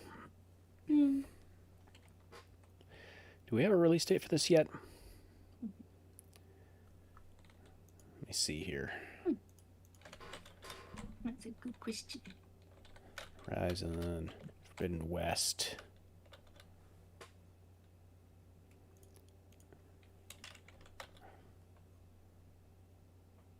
No. No. February 28th, 2017. What? No, that's What? the... That's no. Why did it auto-change this to Zero Dawn 2? Forbidden West release date. Because apparently the search engine thinks it knows what you're thinking better than Just you 2020. Okay, 2021 is all we know. It's a good thing that our characters are OP death machines in every game we play and never get kidnapped or lose limbs or anything. Yeah, exactly, hey? Right. Well, that just wouldn't be fun. So that's the game reveals that we wanted to look at, but we do have one more thing we're going to watch through here and comment on, and that is the Unreal Engine 5 early access demo video, reveal video. I don't know what you would call it, but this just premiered a few days ago, so we're going to take a look at some of what Unreal Engine 5 has to offer. We saw a showcase of it a while back now, and it does look like it has some very cool stuff, but how deep is it going to go as far as next-gen game mechanics? Well, we'll talk about that a bit. Except in Devil May Cry 5 when you lose an arm. Yeah, I mean, there's always exceptions, right? Or Sekiro, yeah. But then you always get the cool cybernetic arm. Or, in the case of Sekiro, you know, the wooden arm, the wooden mechanical arm that works in some mysterious magical way. Excuse me. All right, so yeah, I say this because I saw 4 side characters just now that got their butts kicked and needed saved. But she is just taking on the mammoth of Doom Prime. Yeah, exactly. Well, she's the chosen one. Did you not see her hair? I mean, I almost rather it would be that she's just some person who, like, a more ordinary person, but whatever, you know, they're telling the story they want to tell. It has to do with nanotechnology and a bunch of so the universe was in a state of like hyper science, and then it basically got reset back to hell. Yeah. That's more or less like that's the foundational kind of like story about like what's going on.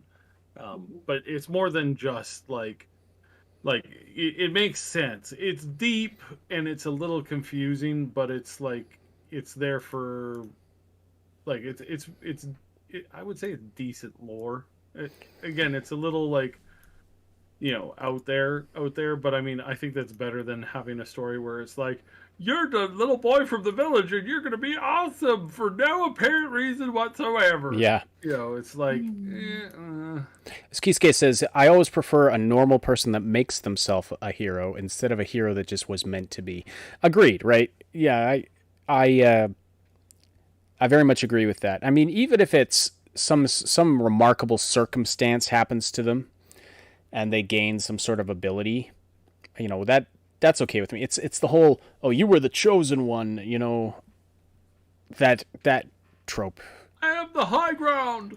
Yeah, you were the chosen one. That trope is getting pretty old, in my opinion.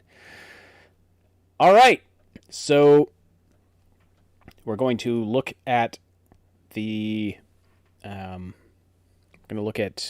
Unreal Engine 5 and what it has to offer. So some of this is going to be fairly technical. Hopefully it's still interesting, and we'll sort of dive deep into, or as deep as we can, into what this might mean for the next, you know, generation of games built on this engine. Hi, I'm Chance Ivy, Senior Technical Designer at Epic Games. And I'm Galen Davis, producer and evangelist for Quixel at Epic Games. Evangelist for Last summer, Quixel? we revealed the first look at what's coming in Unreal Engine 5, the next generation of our real-time technology, and our demo, Lumen in the Land of Nanite. Since then, the engine team has been working hard on preparing the tools and technology for creators around the world to get their hands on, so that they can explore the new features and provide us with feedback. Now, just a few months ago, we assembled a small team of developers to see what they could build using these new features. The result is a new practical sample project called Valley of the Ancient. Today, we're excited to give you the very first hands-on look at some of the new tools and workflows that we use to build it. Now, we've got a lot to get to, so let's get started. On the Xbox Series X, Yeah. okay. When setting out to make our demo, we wanted to push the boundaries of what's possible with UE5 today, while targeting next-gen hardware specifications.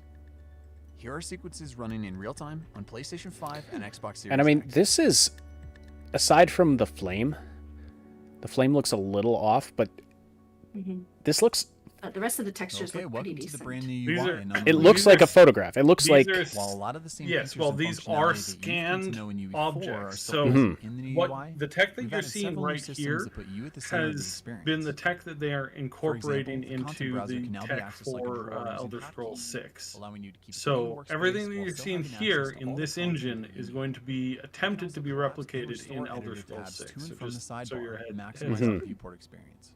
And you're going to see a lot more of the UI as we get further into this presentation, but we can't wait for you to get your hands on it.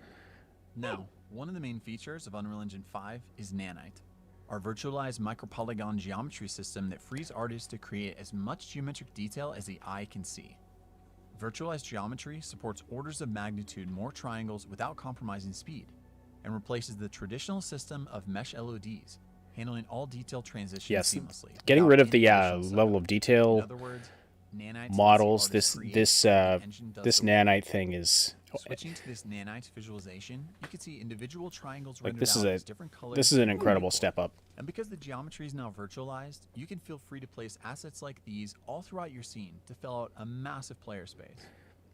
Using this And this is view, like you this can is see your individual development space. This instances isn't like represented by different rendered. colors from swatch This to is swatch. your development space. It's Each unbelievable. instance in this environment contains around 1 to 2 million triangles, providing enough detail for the camera to roam with complete creative freedom. I imagine it's running on a very beefy Now, PC, but UE5's new anti-aliasing solution, Temporal Super Resolution, keeps up with all this new geometric detail to create sharper, more stable images than before, with quality approaching Oh, true even the native grass is 4K moving. at the Nice. cost of 1080p.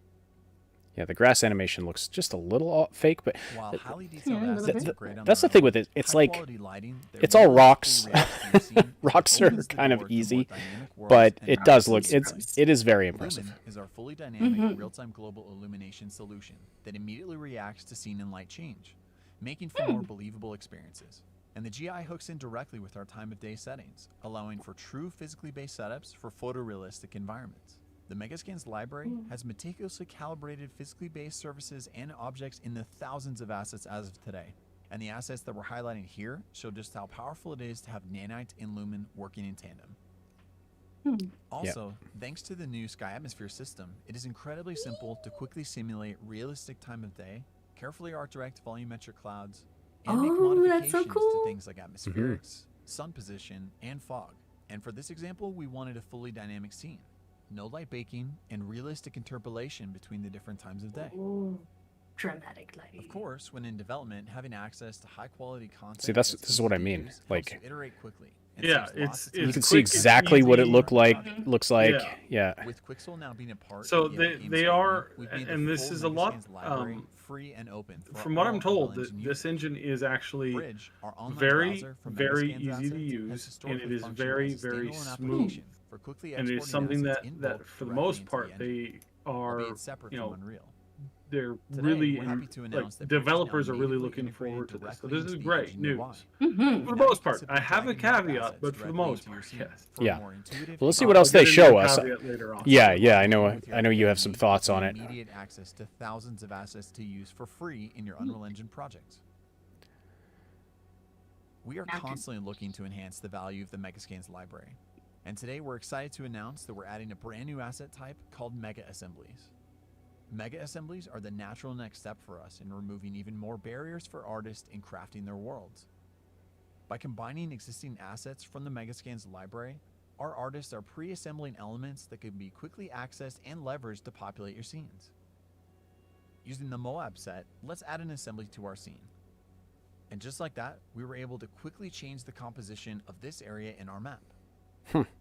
With UE5, we are reimagining what collaboration looks like for teams and projects of all sizes. A common challenge when collaborating on large worlds is deciding how to structure map content so that everyone on the team can easily work without asset contention, while also avoiding painful merge conflicts. A new system called World Partition makes traditional world-building workflows obsolete by changing the way that we think about map files. Rather than requiring artists to build out map content as a series of streaming levels, World Partition allows teams to think of a single map as one large world that gets broken down automatically into many smaller, streamable cells on a grid. These cells can be selectively loaded or unloaded in the editor to save on edit time resources, allowing artists to only load up the sections of the map that they need. Okay, that's interesting. On top of that, Yes, changes no, to that actors this in is the a world brilliant partition move map are here. tracked This at the is actor this is level, especially not the good for map level. development. Again, it's a This little one file like per actor it's a approach little like empowers different technical team deep, members to but work this on is different actors this in the means same that map, without this having to worry about their improves changes getting clobbered what and merged, the or people having that to are revert making to get games. someone else's It improves edit. how much they can make the game. Now, Yeah, this approach yeah. means So you could have if you can artists increase lighting, like set dressing, 20, and 30, reworking the even landscape 40%, simultaneously, you all know, within the same virtual production space. time, you know, improving what a single developer can do in the amount of time every single day. Managing I this mean, much content at runtime that in typically and requires in a of ton itself thought is sometimes about how to worth stream more relevant than, content you in and know, out to stay hiring inside double the performance amount of budgets. staff. Fortunately, So- World Partition handles that as well. And this is At runtime, why only the some cells in the tools are user-defined really radius from our good player are loaded, versus and as other we move, tools that new are cells not streamed nearly in, as good while as cells no what longer some people needed are think. replaced by their lower resolution, Some people are hierarchical convinced, level oh no, of this detail, is or H this has slide got to version. be a And better since thing, all et cetera, projects have and it's different not. requirements, It's not even the cell close size because and it just loading doesn't. radius are fully It's just configurable not as to match effective. each project's content streaming needs. Another feature that comes along with World Partition is data layers. Data layers are a way to categorize map assets and collectively enable or disable them when you want to alter the state of the world. Working in data layers, a separate group of artists was able to assemble a mythical reimagination of the environment with more interactive elements for our demo. At runtime, we can swap between these two modes, streaming thousands of actors in and out, and enter into the dark world. Let's see this in action as we go back to Chance.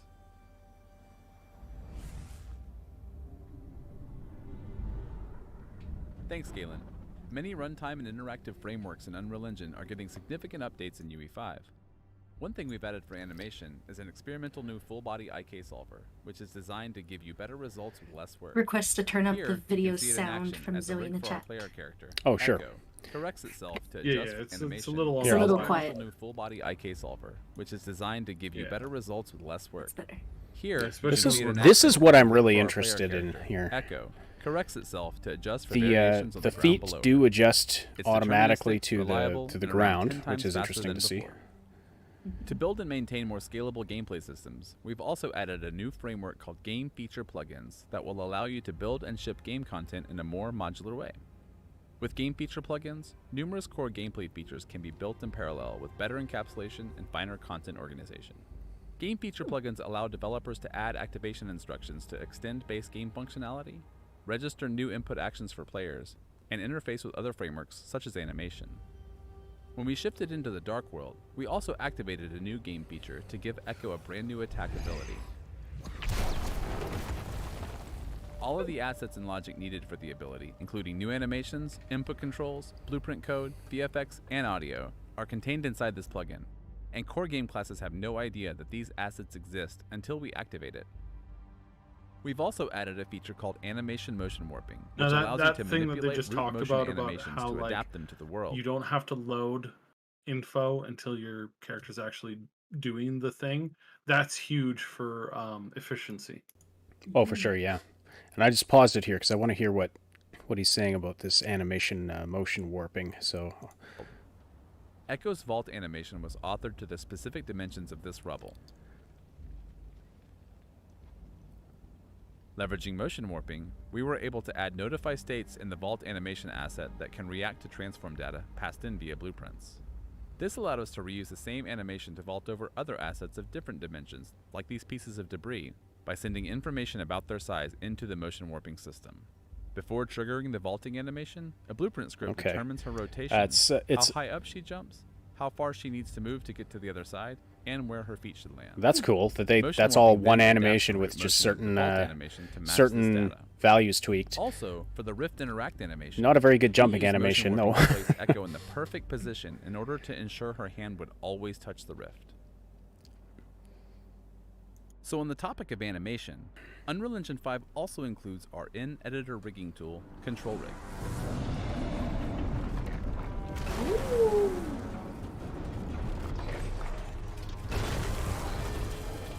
New framing.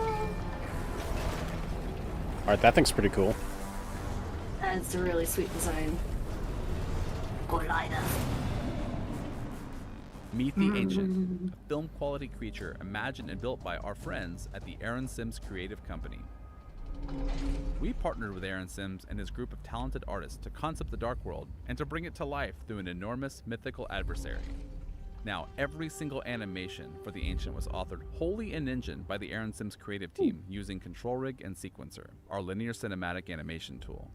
Also, just to push the boundaries a bit, they even built it out of a collection of nanite meshes totaling over 50 million triangles attached directly to the skeleton. Wow. I was going to say, there's a lot of insane detail. Close to their Yeah. creations without having to bounce back and forth between software packages, allowing them to quickly iterate, all inside Unreal.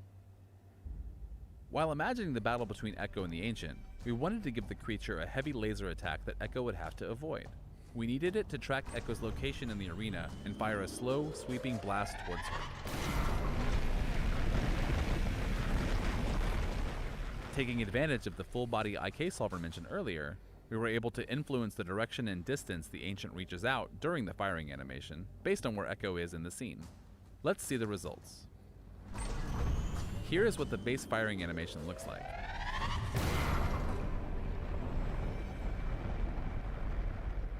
And here it is again, with the full-body IK post-process layers enabled, and our info about Echo passed into Control Rig. With full-body IK and That's Control awesome. Rig, designers and artists can now That is offer so fully awesome. dynamic animations that react to gameplay without having to build complex animation state machines composed of numerous animation assets. Yes, because normally, In Unreal Engine 5, we've completely overhauled the audio engine, centered around meta Like, sounds, a new asset type. classically you'd have to build each Meta sounds bring the animation power and flexibility found in material individually, editors or to build audio a tool creation, to handle it, providing right? fine control for authoring procedural game audio. With full audio synthesis capabilities and a rich audio function library, Meta Sounds give unprecedented control over sound effects and runtime applications. Using Meta Sounds, we built the Ancient's laser attack out of a combination of sound samples and synthesized audio.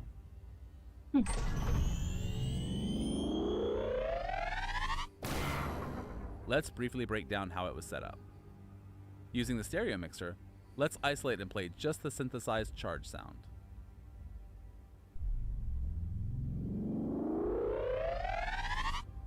This effect is made by using a handful of sound wave generators and multiple modulation widgets.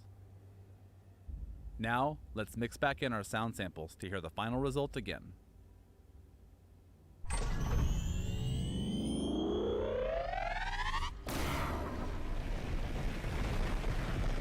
Alright, let's take down the Ancient. Oh, he's pretty squishy, isn't he? Yeah. Oh, Squeeze. kablooey. Oh! There goes your head, sucker. Yep. Go pee.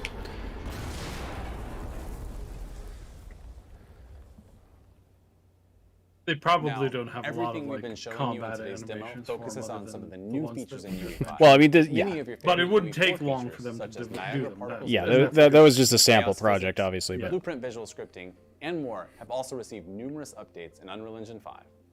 Plus, all your UE4 projects can be upgraded to UE5, so you won't have to worry about forward compatibility for what you're working on now. Here at Epic, we are passionate about building great tools and new technology. And a big part of our excitement is being able to bring you, the developer community, on the journey with us. So today, we're making an early access build of Unreal Engine 5 freely available on the Epic Games Launcher and the Unreal Engine GitHub, so you can explore and test out these tools yourself to get an early look at what's coming later in the full release of UE 5.0.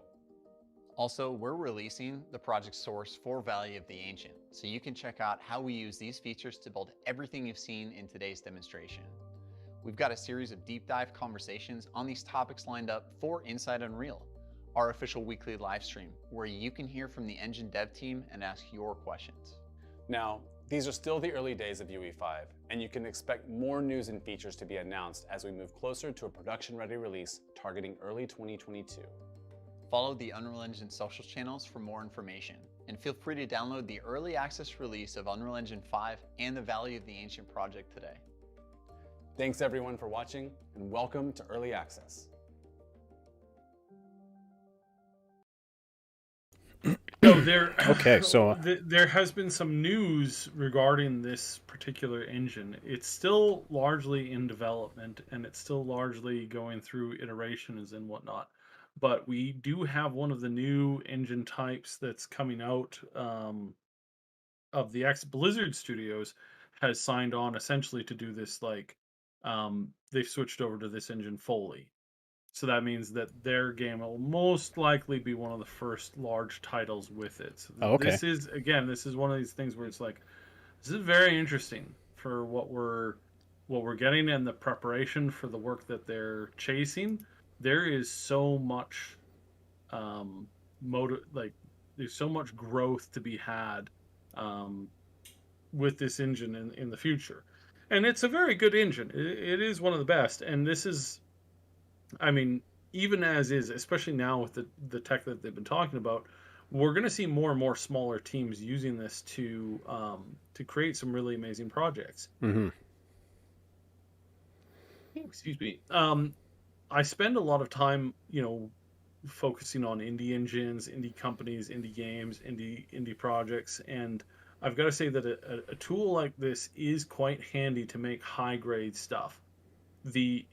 Just the engine, what you saw there with them being able to conform and contort the animation engines, like, and by creating a marketplace where this stuff can be bought, sold, and shared, you're going to start to see more smaller teams putting out content that is equivalent to what needed like 300-400 people to do ages ago.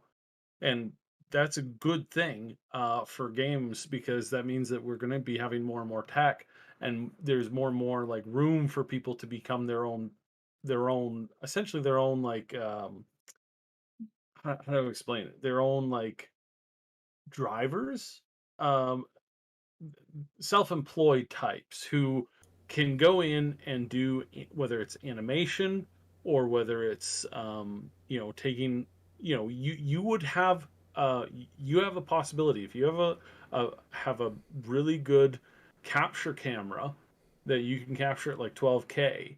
You can just go out and start capturing things like plants and trees and rocks and soil and tons of other things that people need in their game. You throw that up for a modest fee, but you've got all these people buying it. It's like, there's this one guy who went out and he filmed um, high quality with like this huge, really nice camera. He went out to Japan, filmed their like fireworks display, and then he put it up on these sites where it's like you pay $50, you get to do the thing.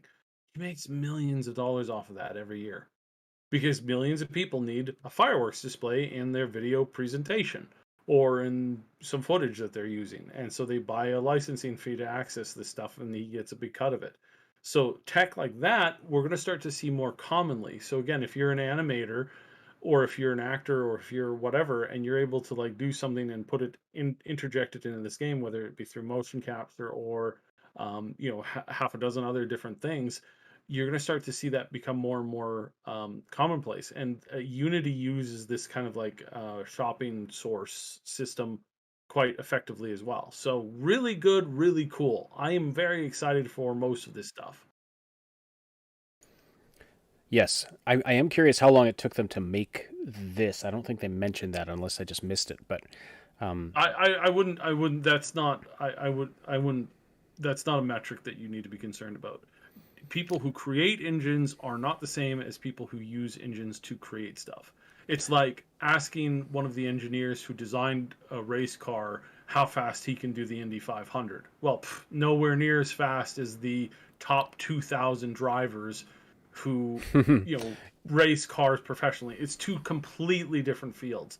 And while they do have some people who are have experience in level creation and design and whatnot, they're mostly catering this stuff for professionals who do it that way, not yeah, not the other way around. Like there may be some guys who are really, some people who are really skilled in creating worlds working on the engine team, but for the most part, it's two completely different art sets there. Mm-hmm. Now you have some hesitance about this too, though, right? You have some questions about how deep the innovations actually go on this engine. So why don't we go into that a little bit? So I mean, just in general, it's like, again, it's the question of like how much is this, like how good is this going to be for future engines going forward? It's going to be good, but a lot of this stuff is still just for show. What we're seeing here and what we're getting is technology that's basically just it's just a fancy like interactive thing. There's not that much like the deep like role play mechanics, the world interaction stuff. There's almost none of that. Like, yes, the movement, they're starting to get better and better. You've seen the ability to both use spells and then as well as use like movement abilities to get over rocks and stuff like that. And that's really good because it means just an improved performance level.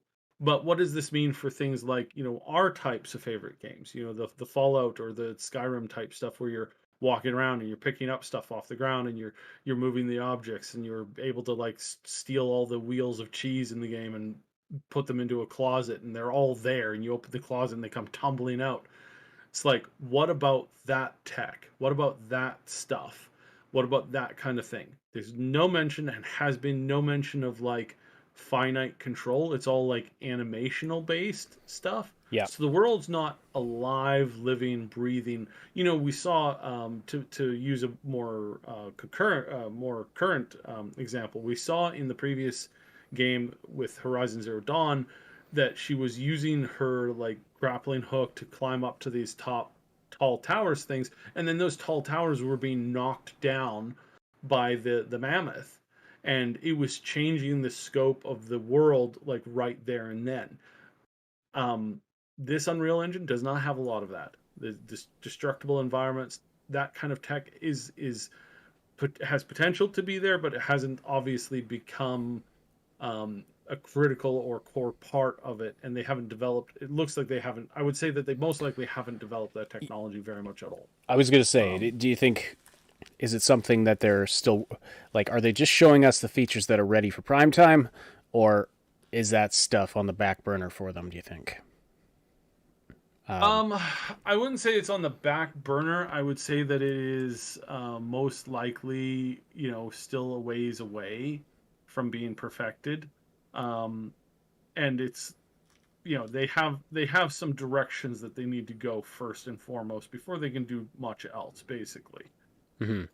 But I mean, even just like their nanite technology, and they didn't really show us anything as far as any kind of a built-in physics engine or something like that. But I imagine it's got to simplify the ability to put dynamic objects in the world using this nanite thing, where you don't have to worry about your level of detail loads and things like that. Like, I imagine it's got to simplify some of that stuff downstream, right? So if they focus on this core stuff and then they start to implement that stuff later, that seems like a natural progression.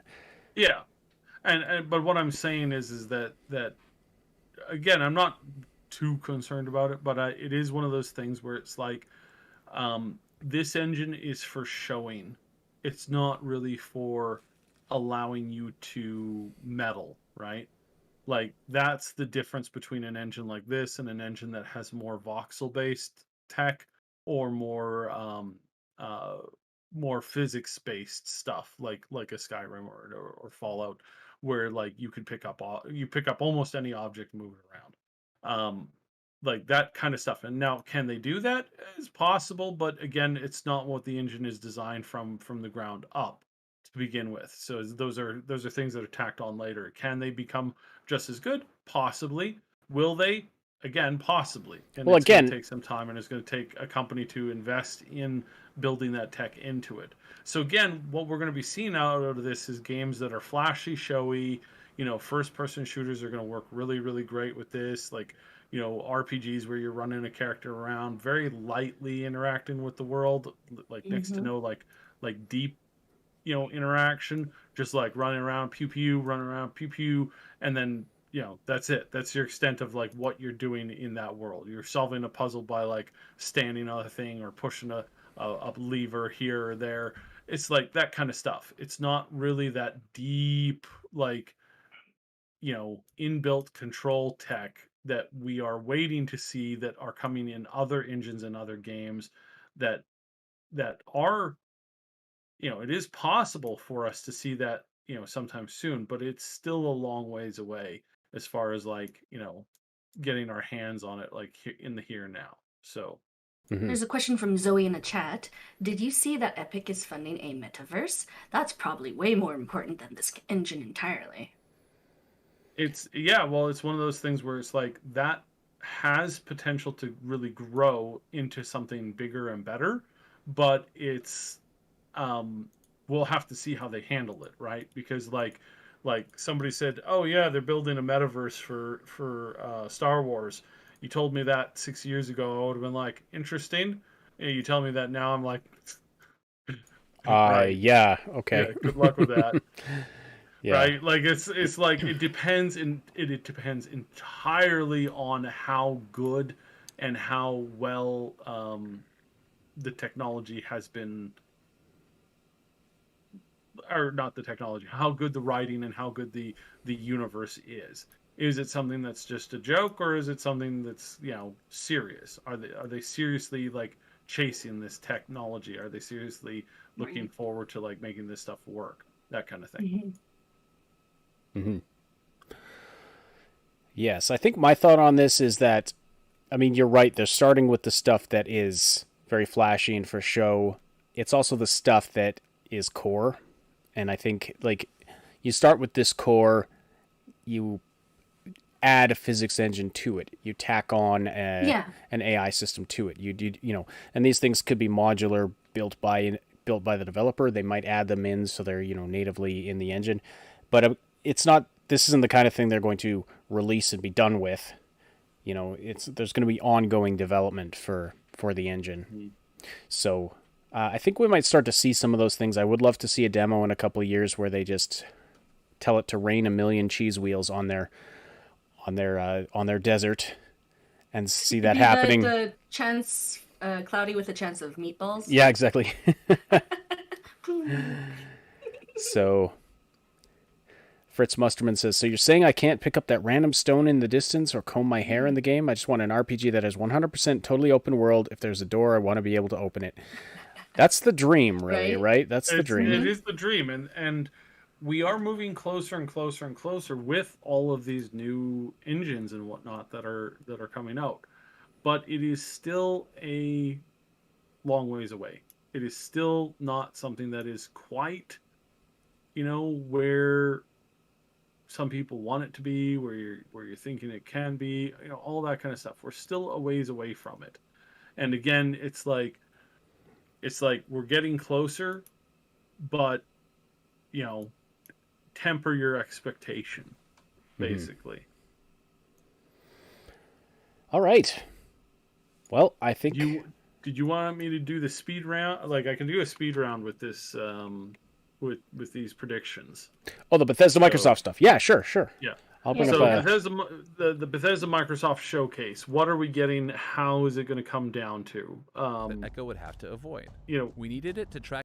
Oh, yeah, there. Sorry about that. So what are we getting from Bethesda Microsoft? I would say so. We'll just kind of hit it alphabetical, or for the most part alphabetical. So Age of Empires, the IP has been doing really, really well. I think that it's been seeing a lot of growth. I think that with no other RTS team, like AAA team underway, I think this has got a great time for them to introduce a new title or to introduce a new remake or rebuild. They've got a lot of stuff to pick from. I think if they were to redo any of the mythology world stuff, excuse me, excuse me, I think that for the most part, that is just a huge open door with a lot of sacks of cash behind it. And I think that might be something that we might see. Jumping right into Bethesda and exactly what are they going to be showcasing. I mentioned it earlier. It's on the dang screen. It's right there. They're not going to come out, showcase a 2-minute teaser, and then be like, see you next year. They're not going to walk out, show 10 minutes of gameplay and say, you're playing it in, well, like 18, 19 months, maybe 2023. They're not going to do that. This is on the show floor now. They're showcasing this now. They want people to be engaged in this now. They're going to have something. Is it the release? I don't know. Is it going to be something else? Maybe. Is it going to be the release? Maybe. And, within like a 6-month period, definitely before a 12-month period. So will we see an early release, like a quarter one, quarter two? That's entirely possible. It's definitely on the table, and I would say definitely, it's everything is on the table right now because again, nobody knows what Bethesda's thinking. Only they know what they're thinking. Well, them and Microsoft now. So yeah, um, I wonder. Like it's right there. Ooh, excuse me. I also, did you notice these numbers here? 2002, 2003, 2004. You can't see my mouse cursor, or you can see my mouse cursor. Yeah. I think that's that's just kind of like showcasing uh like when they started, right?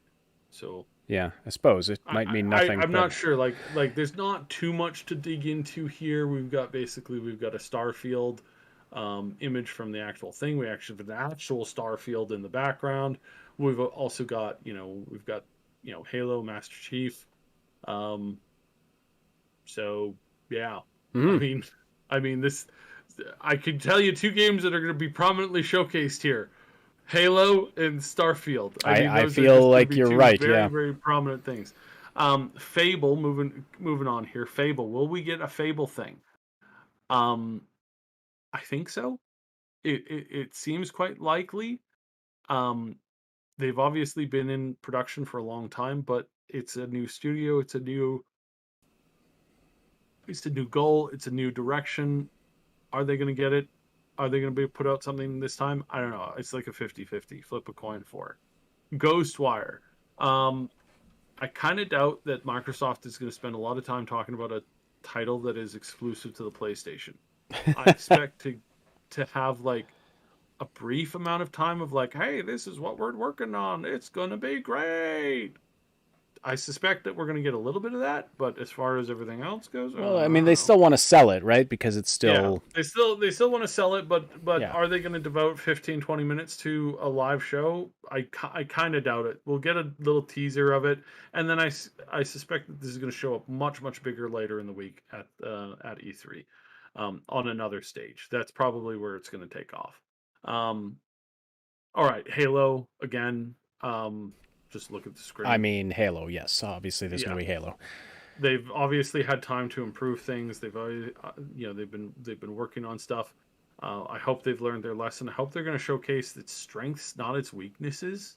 Like I never understood why they went, "Hey guys, let's make a video about him standing there in bad shadows with an incompleted animation and lighting engine and just stand there." Like, why not show the effects of the systems that you've been working on? Yeah. Like, why not do that? It's like whoever was running that marketing department needed to get like a very cold water splash in their face. Because what in the world was that? That was so bad. Why did you think that was your strong suit?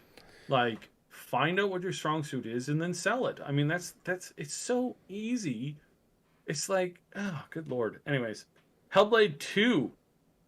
It's been a while since we've seen the first, teaser for this. It is it's a sequel, right? So it's not going to be suffering from the problems of games that haven't been that they're having to build from scratch. Like, this is a sequel. They're using a lot of the same stuff for it, same mentality, same story writing.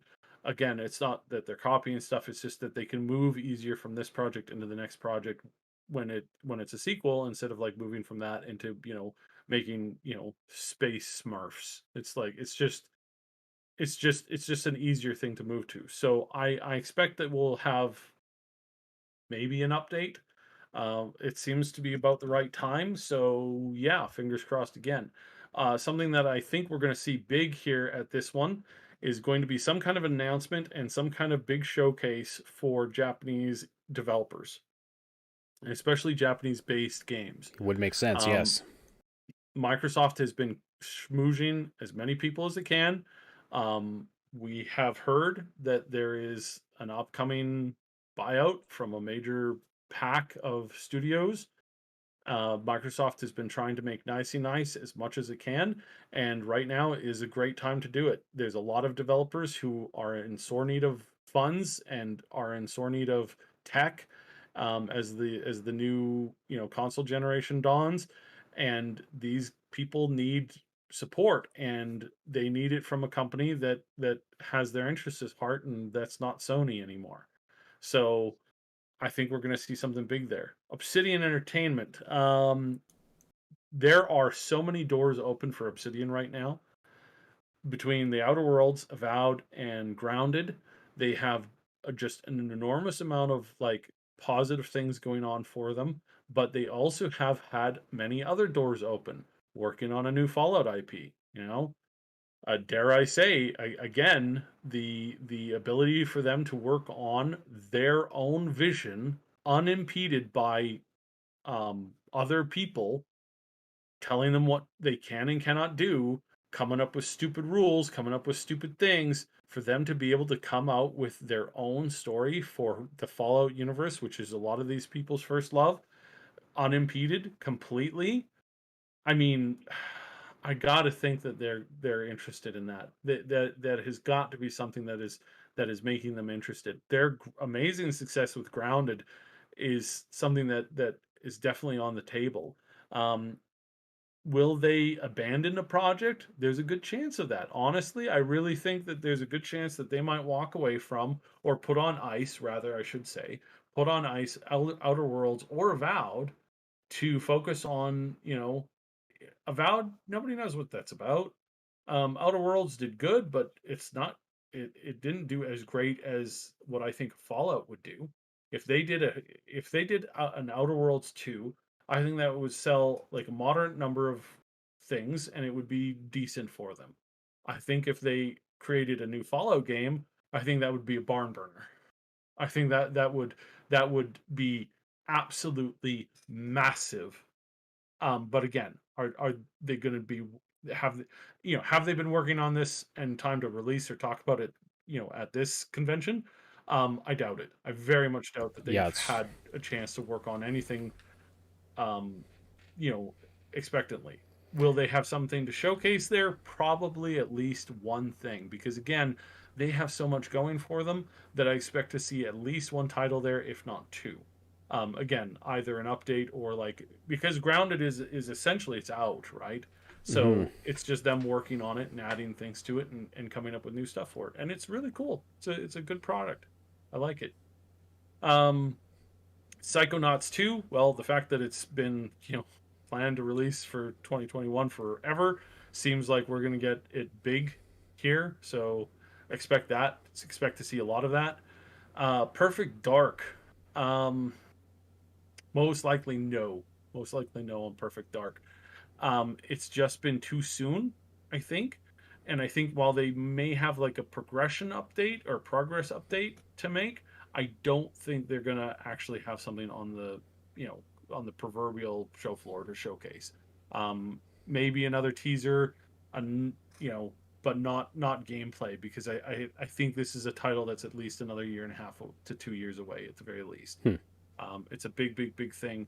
So yeah, Wolfenstein, don't hold your breath. Uh, they have been working on a lot of stuff, and I I kind of don't think they have the.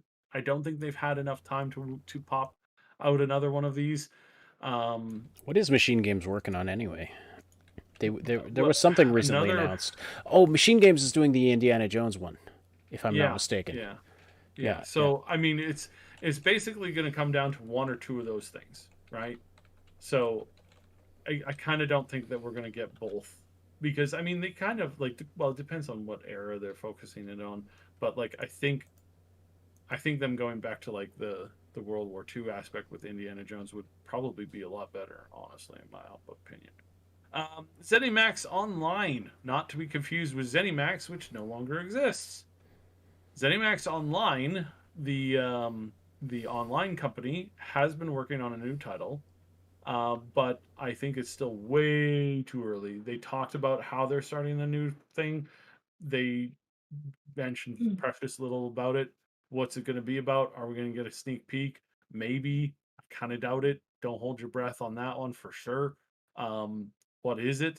I don't know. Literally, like, take your pick. Anything between Star Wars and Avatar, right? Like, literally, like, anything and everything could be. So we have no idea. We have absolutely no idea. I don't think most other people do either. Could be a new IP, could be a brand new concept, could be, major deal to produce. Like I said, something like Star Warsy or whatever. Like, it's entirely possible. Up in the air, have no idea. So yeah, that's pretty much everything. There's a couple other smaller studios that are gonna have some stuff to talk about. My dream, um, my dream and announcement would be a new Commander Keen game in, basically very as close to the original concepts as you could get, just in a new open world, 3D environment, hopping around and again, I actually called this. If you like, I can't remember where it was, but I said, what would be great for the Commander Keen game is if they made him gave him a twin sister, and then you could like pick between the two. I thought that was a brilliant idea. I called it out a long time ago. This wasn't inside information. This was just like it would make sense to give Commander Keen a twin sister, and then just to kind of have that, basically what they've done with the Ratchet and Clank. It's like give them like the ability to like have some interesting, fun banter. Like like sibling banter is really great when you nail it, and it's really fun and it's engaging, and I think that having a dynamic duo in this case would actually be better than not. It would be different if there were, if there had been more recent Commander Keen games, but there hasn't been. But that stupid mobile POS garbage that they came out with that stupid, goofy, ridiculous art style and the dumb everything. I mean, they need to put that in a space shuttle and launch it into the sun, because that is the worst garbage I have ever seen from a beloved IP. I want something that basically is like, it's sort of like a Ratchet and Clank type thing where it's like give us some like really crazy amazing worlds to just run around as a kid with a plasma pistol and a pogo stick whose grandfather was fighting, is the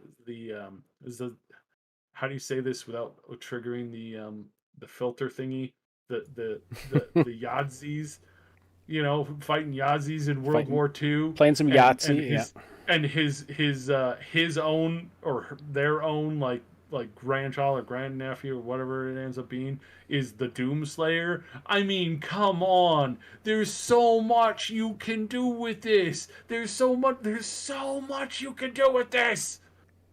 Instead, you make it into a stupid fucking mobile game. It's a piece of garbage. Yeah, they really trashed that. I hate it so much. It is such garbage. And it's so much potential.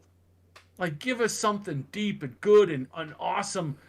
Don't give us this garbage. Oh, it's such garbage. But, yeah. Tell us how you really feel, yeah. Hate it. I want them to do something better with it. For the love of God, I want them to do something really good with it. Yeah. One of my favorite IPs as a kid growing up.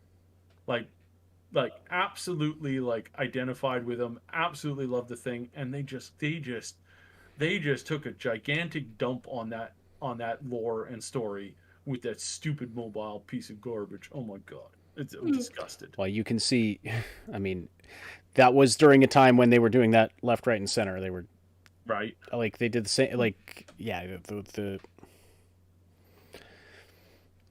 I mean, I kind of feel the same about Youngblood, but anyway, it's true. So I think that was another one that they totally missed. Here they missed that opportunity so much. Yeah, well, I am hoping that we see something better from them going forward with this new partnership. This will really be one of the big tests they have to pass is how they pull off this conference. Absolutely. So we've talked about a lot of studios. But do we have any idea what id is working on right now, or what they might bring forward? Will they surprise us with something? Because the Doom Eternal, really doubt it. I really doubt it. Doom Eternal, I think, is basically done. They've released their 2 DLCs, have they not? And I think that was the plan. So you don't think we'll see anything from id? Again, I can't reiterate how much I doubt we will be getting anything from id. It's just too soon. Like they just did a whole bunch of stuff, and they have a whole bunch yeah, it's just too soon. Like maybe maybe next year they'll have something to kind of talk about, but wanting them to, or them showcasing is just way too soon. It's too soon, to not enough time. Okay, well, I think that about covers it.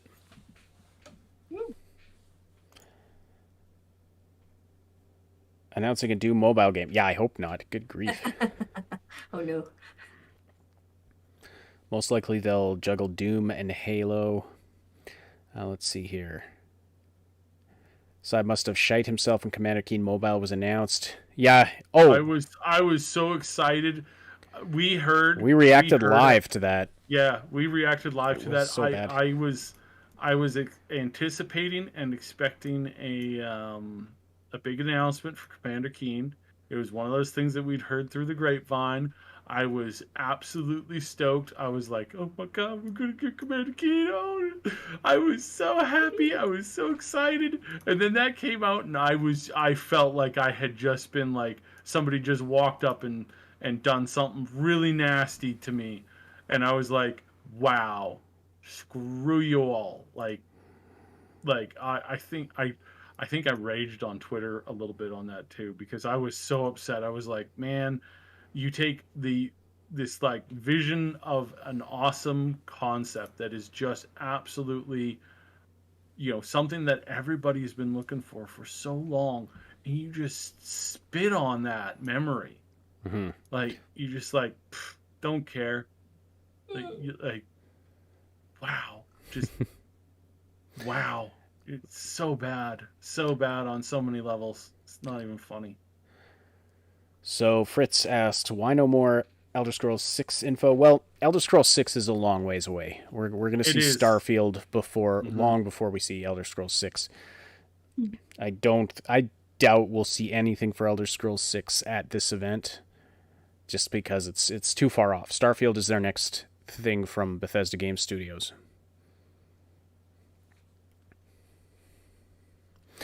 That doesn't mean we won't see anything Elder Scrolls at all, but I doubt we'll see anything. I doubt we'll see anything Elder Scrolls, because they got their big baby coming out. They might hit us with another teaser, teasing the actual location this time and throwing some lore nuggets out there. That may be something that they're planning on doing.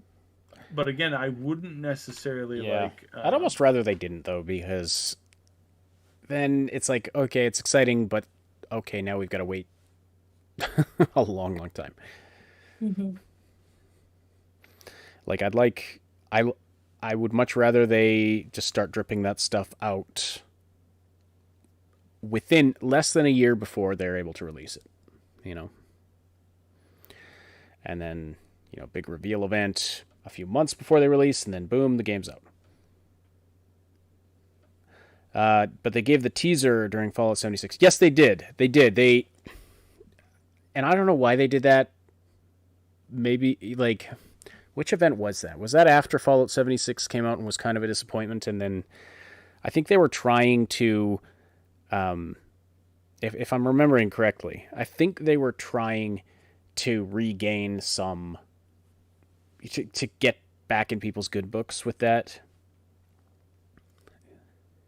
When they gave the Elder Scrolls 6 and the Starfield teasers at that one event, was that before or after 76 released? Going back a ways now. That was before. Maybe I'm misremembering. I'd have to look at the dates. I'm pretty sure that's before, because that was That was 2018. Mm-hmm. Or was it 20? Yeah, it was 2018 that they announced that stuff. So I can check by looking at our. you can check by looking at the Our high. It's one of our highest viewed videos. Just that clip of the Elder Scrolls 6 and Starfield teasers. Question from Zoe in the chat. Will you look into the Google AI that played hide and seek? Google AI playing hide and seek. I would be very curious to look at that, although I am slightly afraid of Google at this point. Which one are they referring to? June 10th, 2018 is when... Yeah, so it was E3 2018 when we saw those teasers. Yeah. And Fallout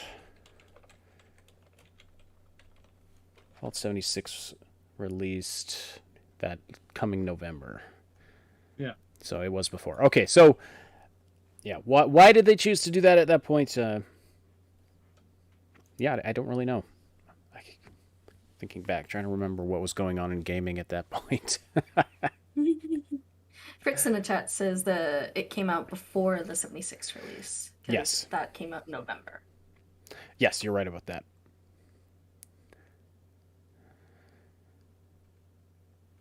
So, yes, my mistake. Trying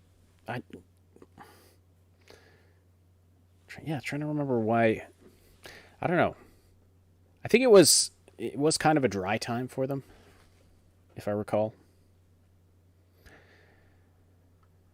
Yeah, all right. So, is that about it? Does that about cover it? Yeah. I mean, as far as like everything that's been planned and all that kind of stuff, yeah. Fritz says, watch them have a full reveal trailer for Elder Scrolls 6 at this E3. Well, I doubt it, but I mean, if they do have that, that would be cool. Mm-hmm. All right, that's about all we have for you for tonight, folks. So thank you so much for sticking with us. Thank you for listening. Thank you for the great conversation in the live chat. Please slam that like button if you haven't already. And you're right, Zoe. You know why they released it when they did? Because they were trying to be purchased by a different company. That is, we suspect, a large part of the reason why 76 was why a lot of things around Fallout 76 happened the way they did. They were trying to juice their value a little bit for the buyout, for the inevitable buyout. So, all right. Yes, please slam that like button if you haven't yet. If you're new to our channel, please check out our Discord server. You can find it in the description below. You'll also find links there to the Patreon, to the merch store, to everything. Moon, any final thoughts or anything you want to say? Come hang out on the Discord. I'm gonna be playing Endzone. I discovered scenarios. Nice. You going to do that right now? Yeah, pretty much after stream. Yeah. Yeah. Like I've been waiting to get back to it because like I was playing it earlier and like it was really interesting. I was like going through the tutorial walkthrough to see all the features and whatnot and kind of like the production schematic, and oh man, I'm getting like such SimCity vibes. I'm so excited to get back into it because now that I have the basic understanding of the game mechanics, I get to play the scenarios. So right now I have a bet with an old man to see who can get the most all the seeds researched first, and he's like, I'm gonna give you a head start because you're probably like no threat, and I'm like, ho ho ho, we'll see, old man, we shall see. Nice. Well, so you're gonna stream that in the server? Yep. So go check out Moon will be in one of the voice rooms and playing that game, so you can go hang out if you want. And I am going to head over to the Twitch channel of my friend New Ultra Broad. He's streaming some Mario Maker tonight. He's going to be playing the level that I just made, so that'll be fun to watch. Yay. And other than that, we'll be with you Tuesday night / Wednesday for the podcast this coming week. And watch for, of course, lots more content. We got lots coming, so thanks so much. Sims 5 is multiplayer. What are your thoughts on that? How about let's pick up that discussion on Discord. We've got to wrap up here, but thank you so much, Zoe, for all of the questions and the super chats, and thank you, everybody, for joining us tonight. It's been fun. Gotta queue up my video here to do the thing. Sims 5 is going multiplayer? That is amazing. I mean, it's kind of it kind of works for that type of game, right? Even for some sort of asynchronous multiplayer. I think they just created Second Life, but yeah, no, that's amazing. Yeah. All right, everybody. Thanks so much. We will talk to you again very soon.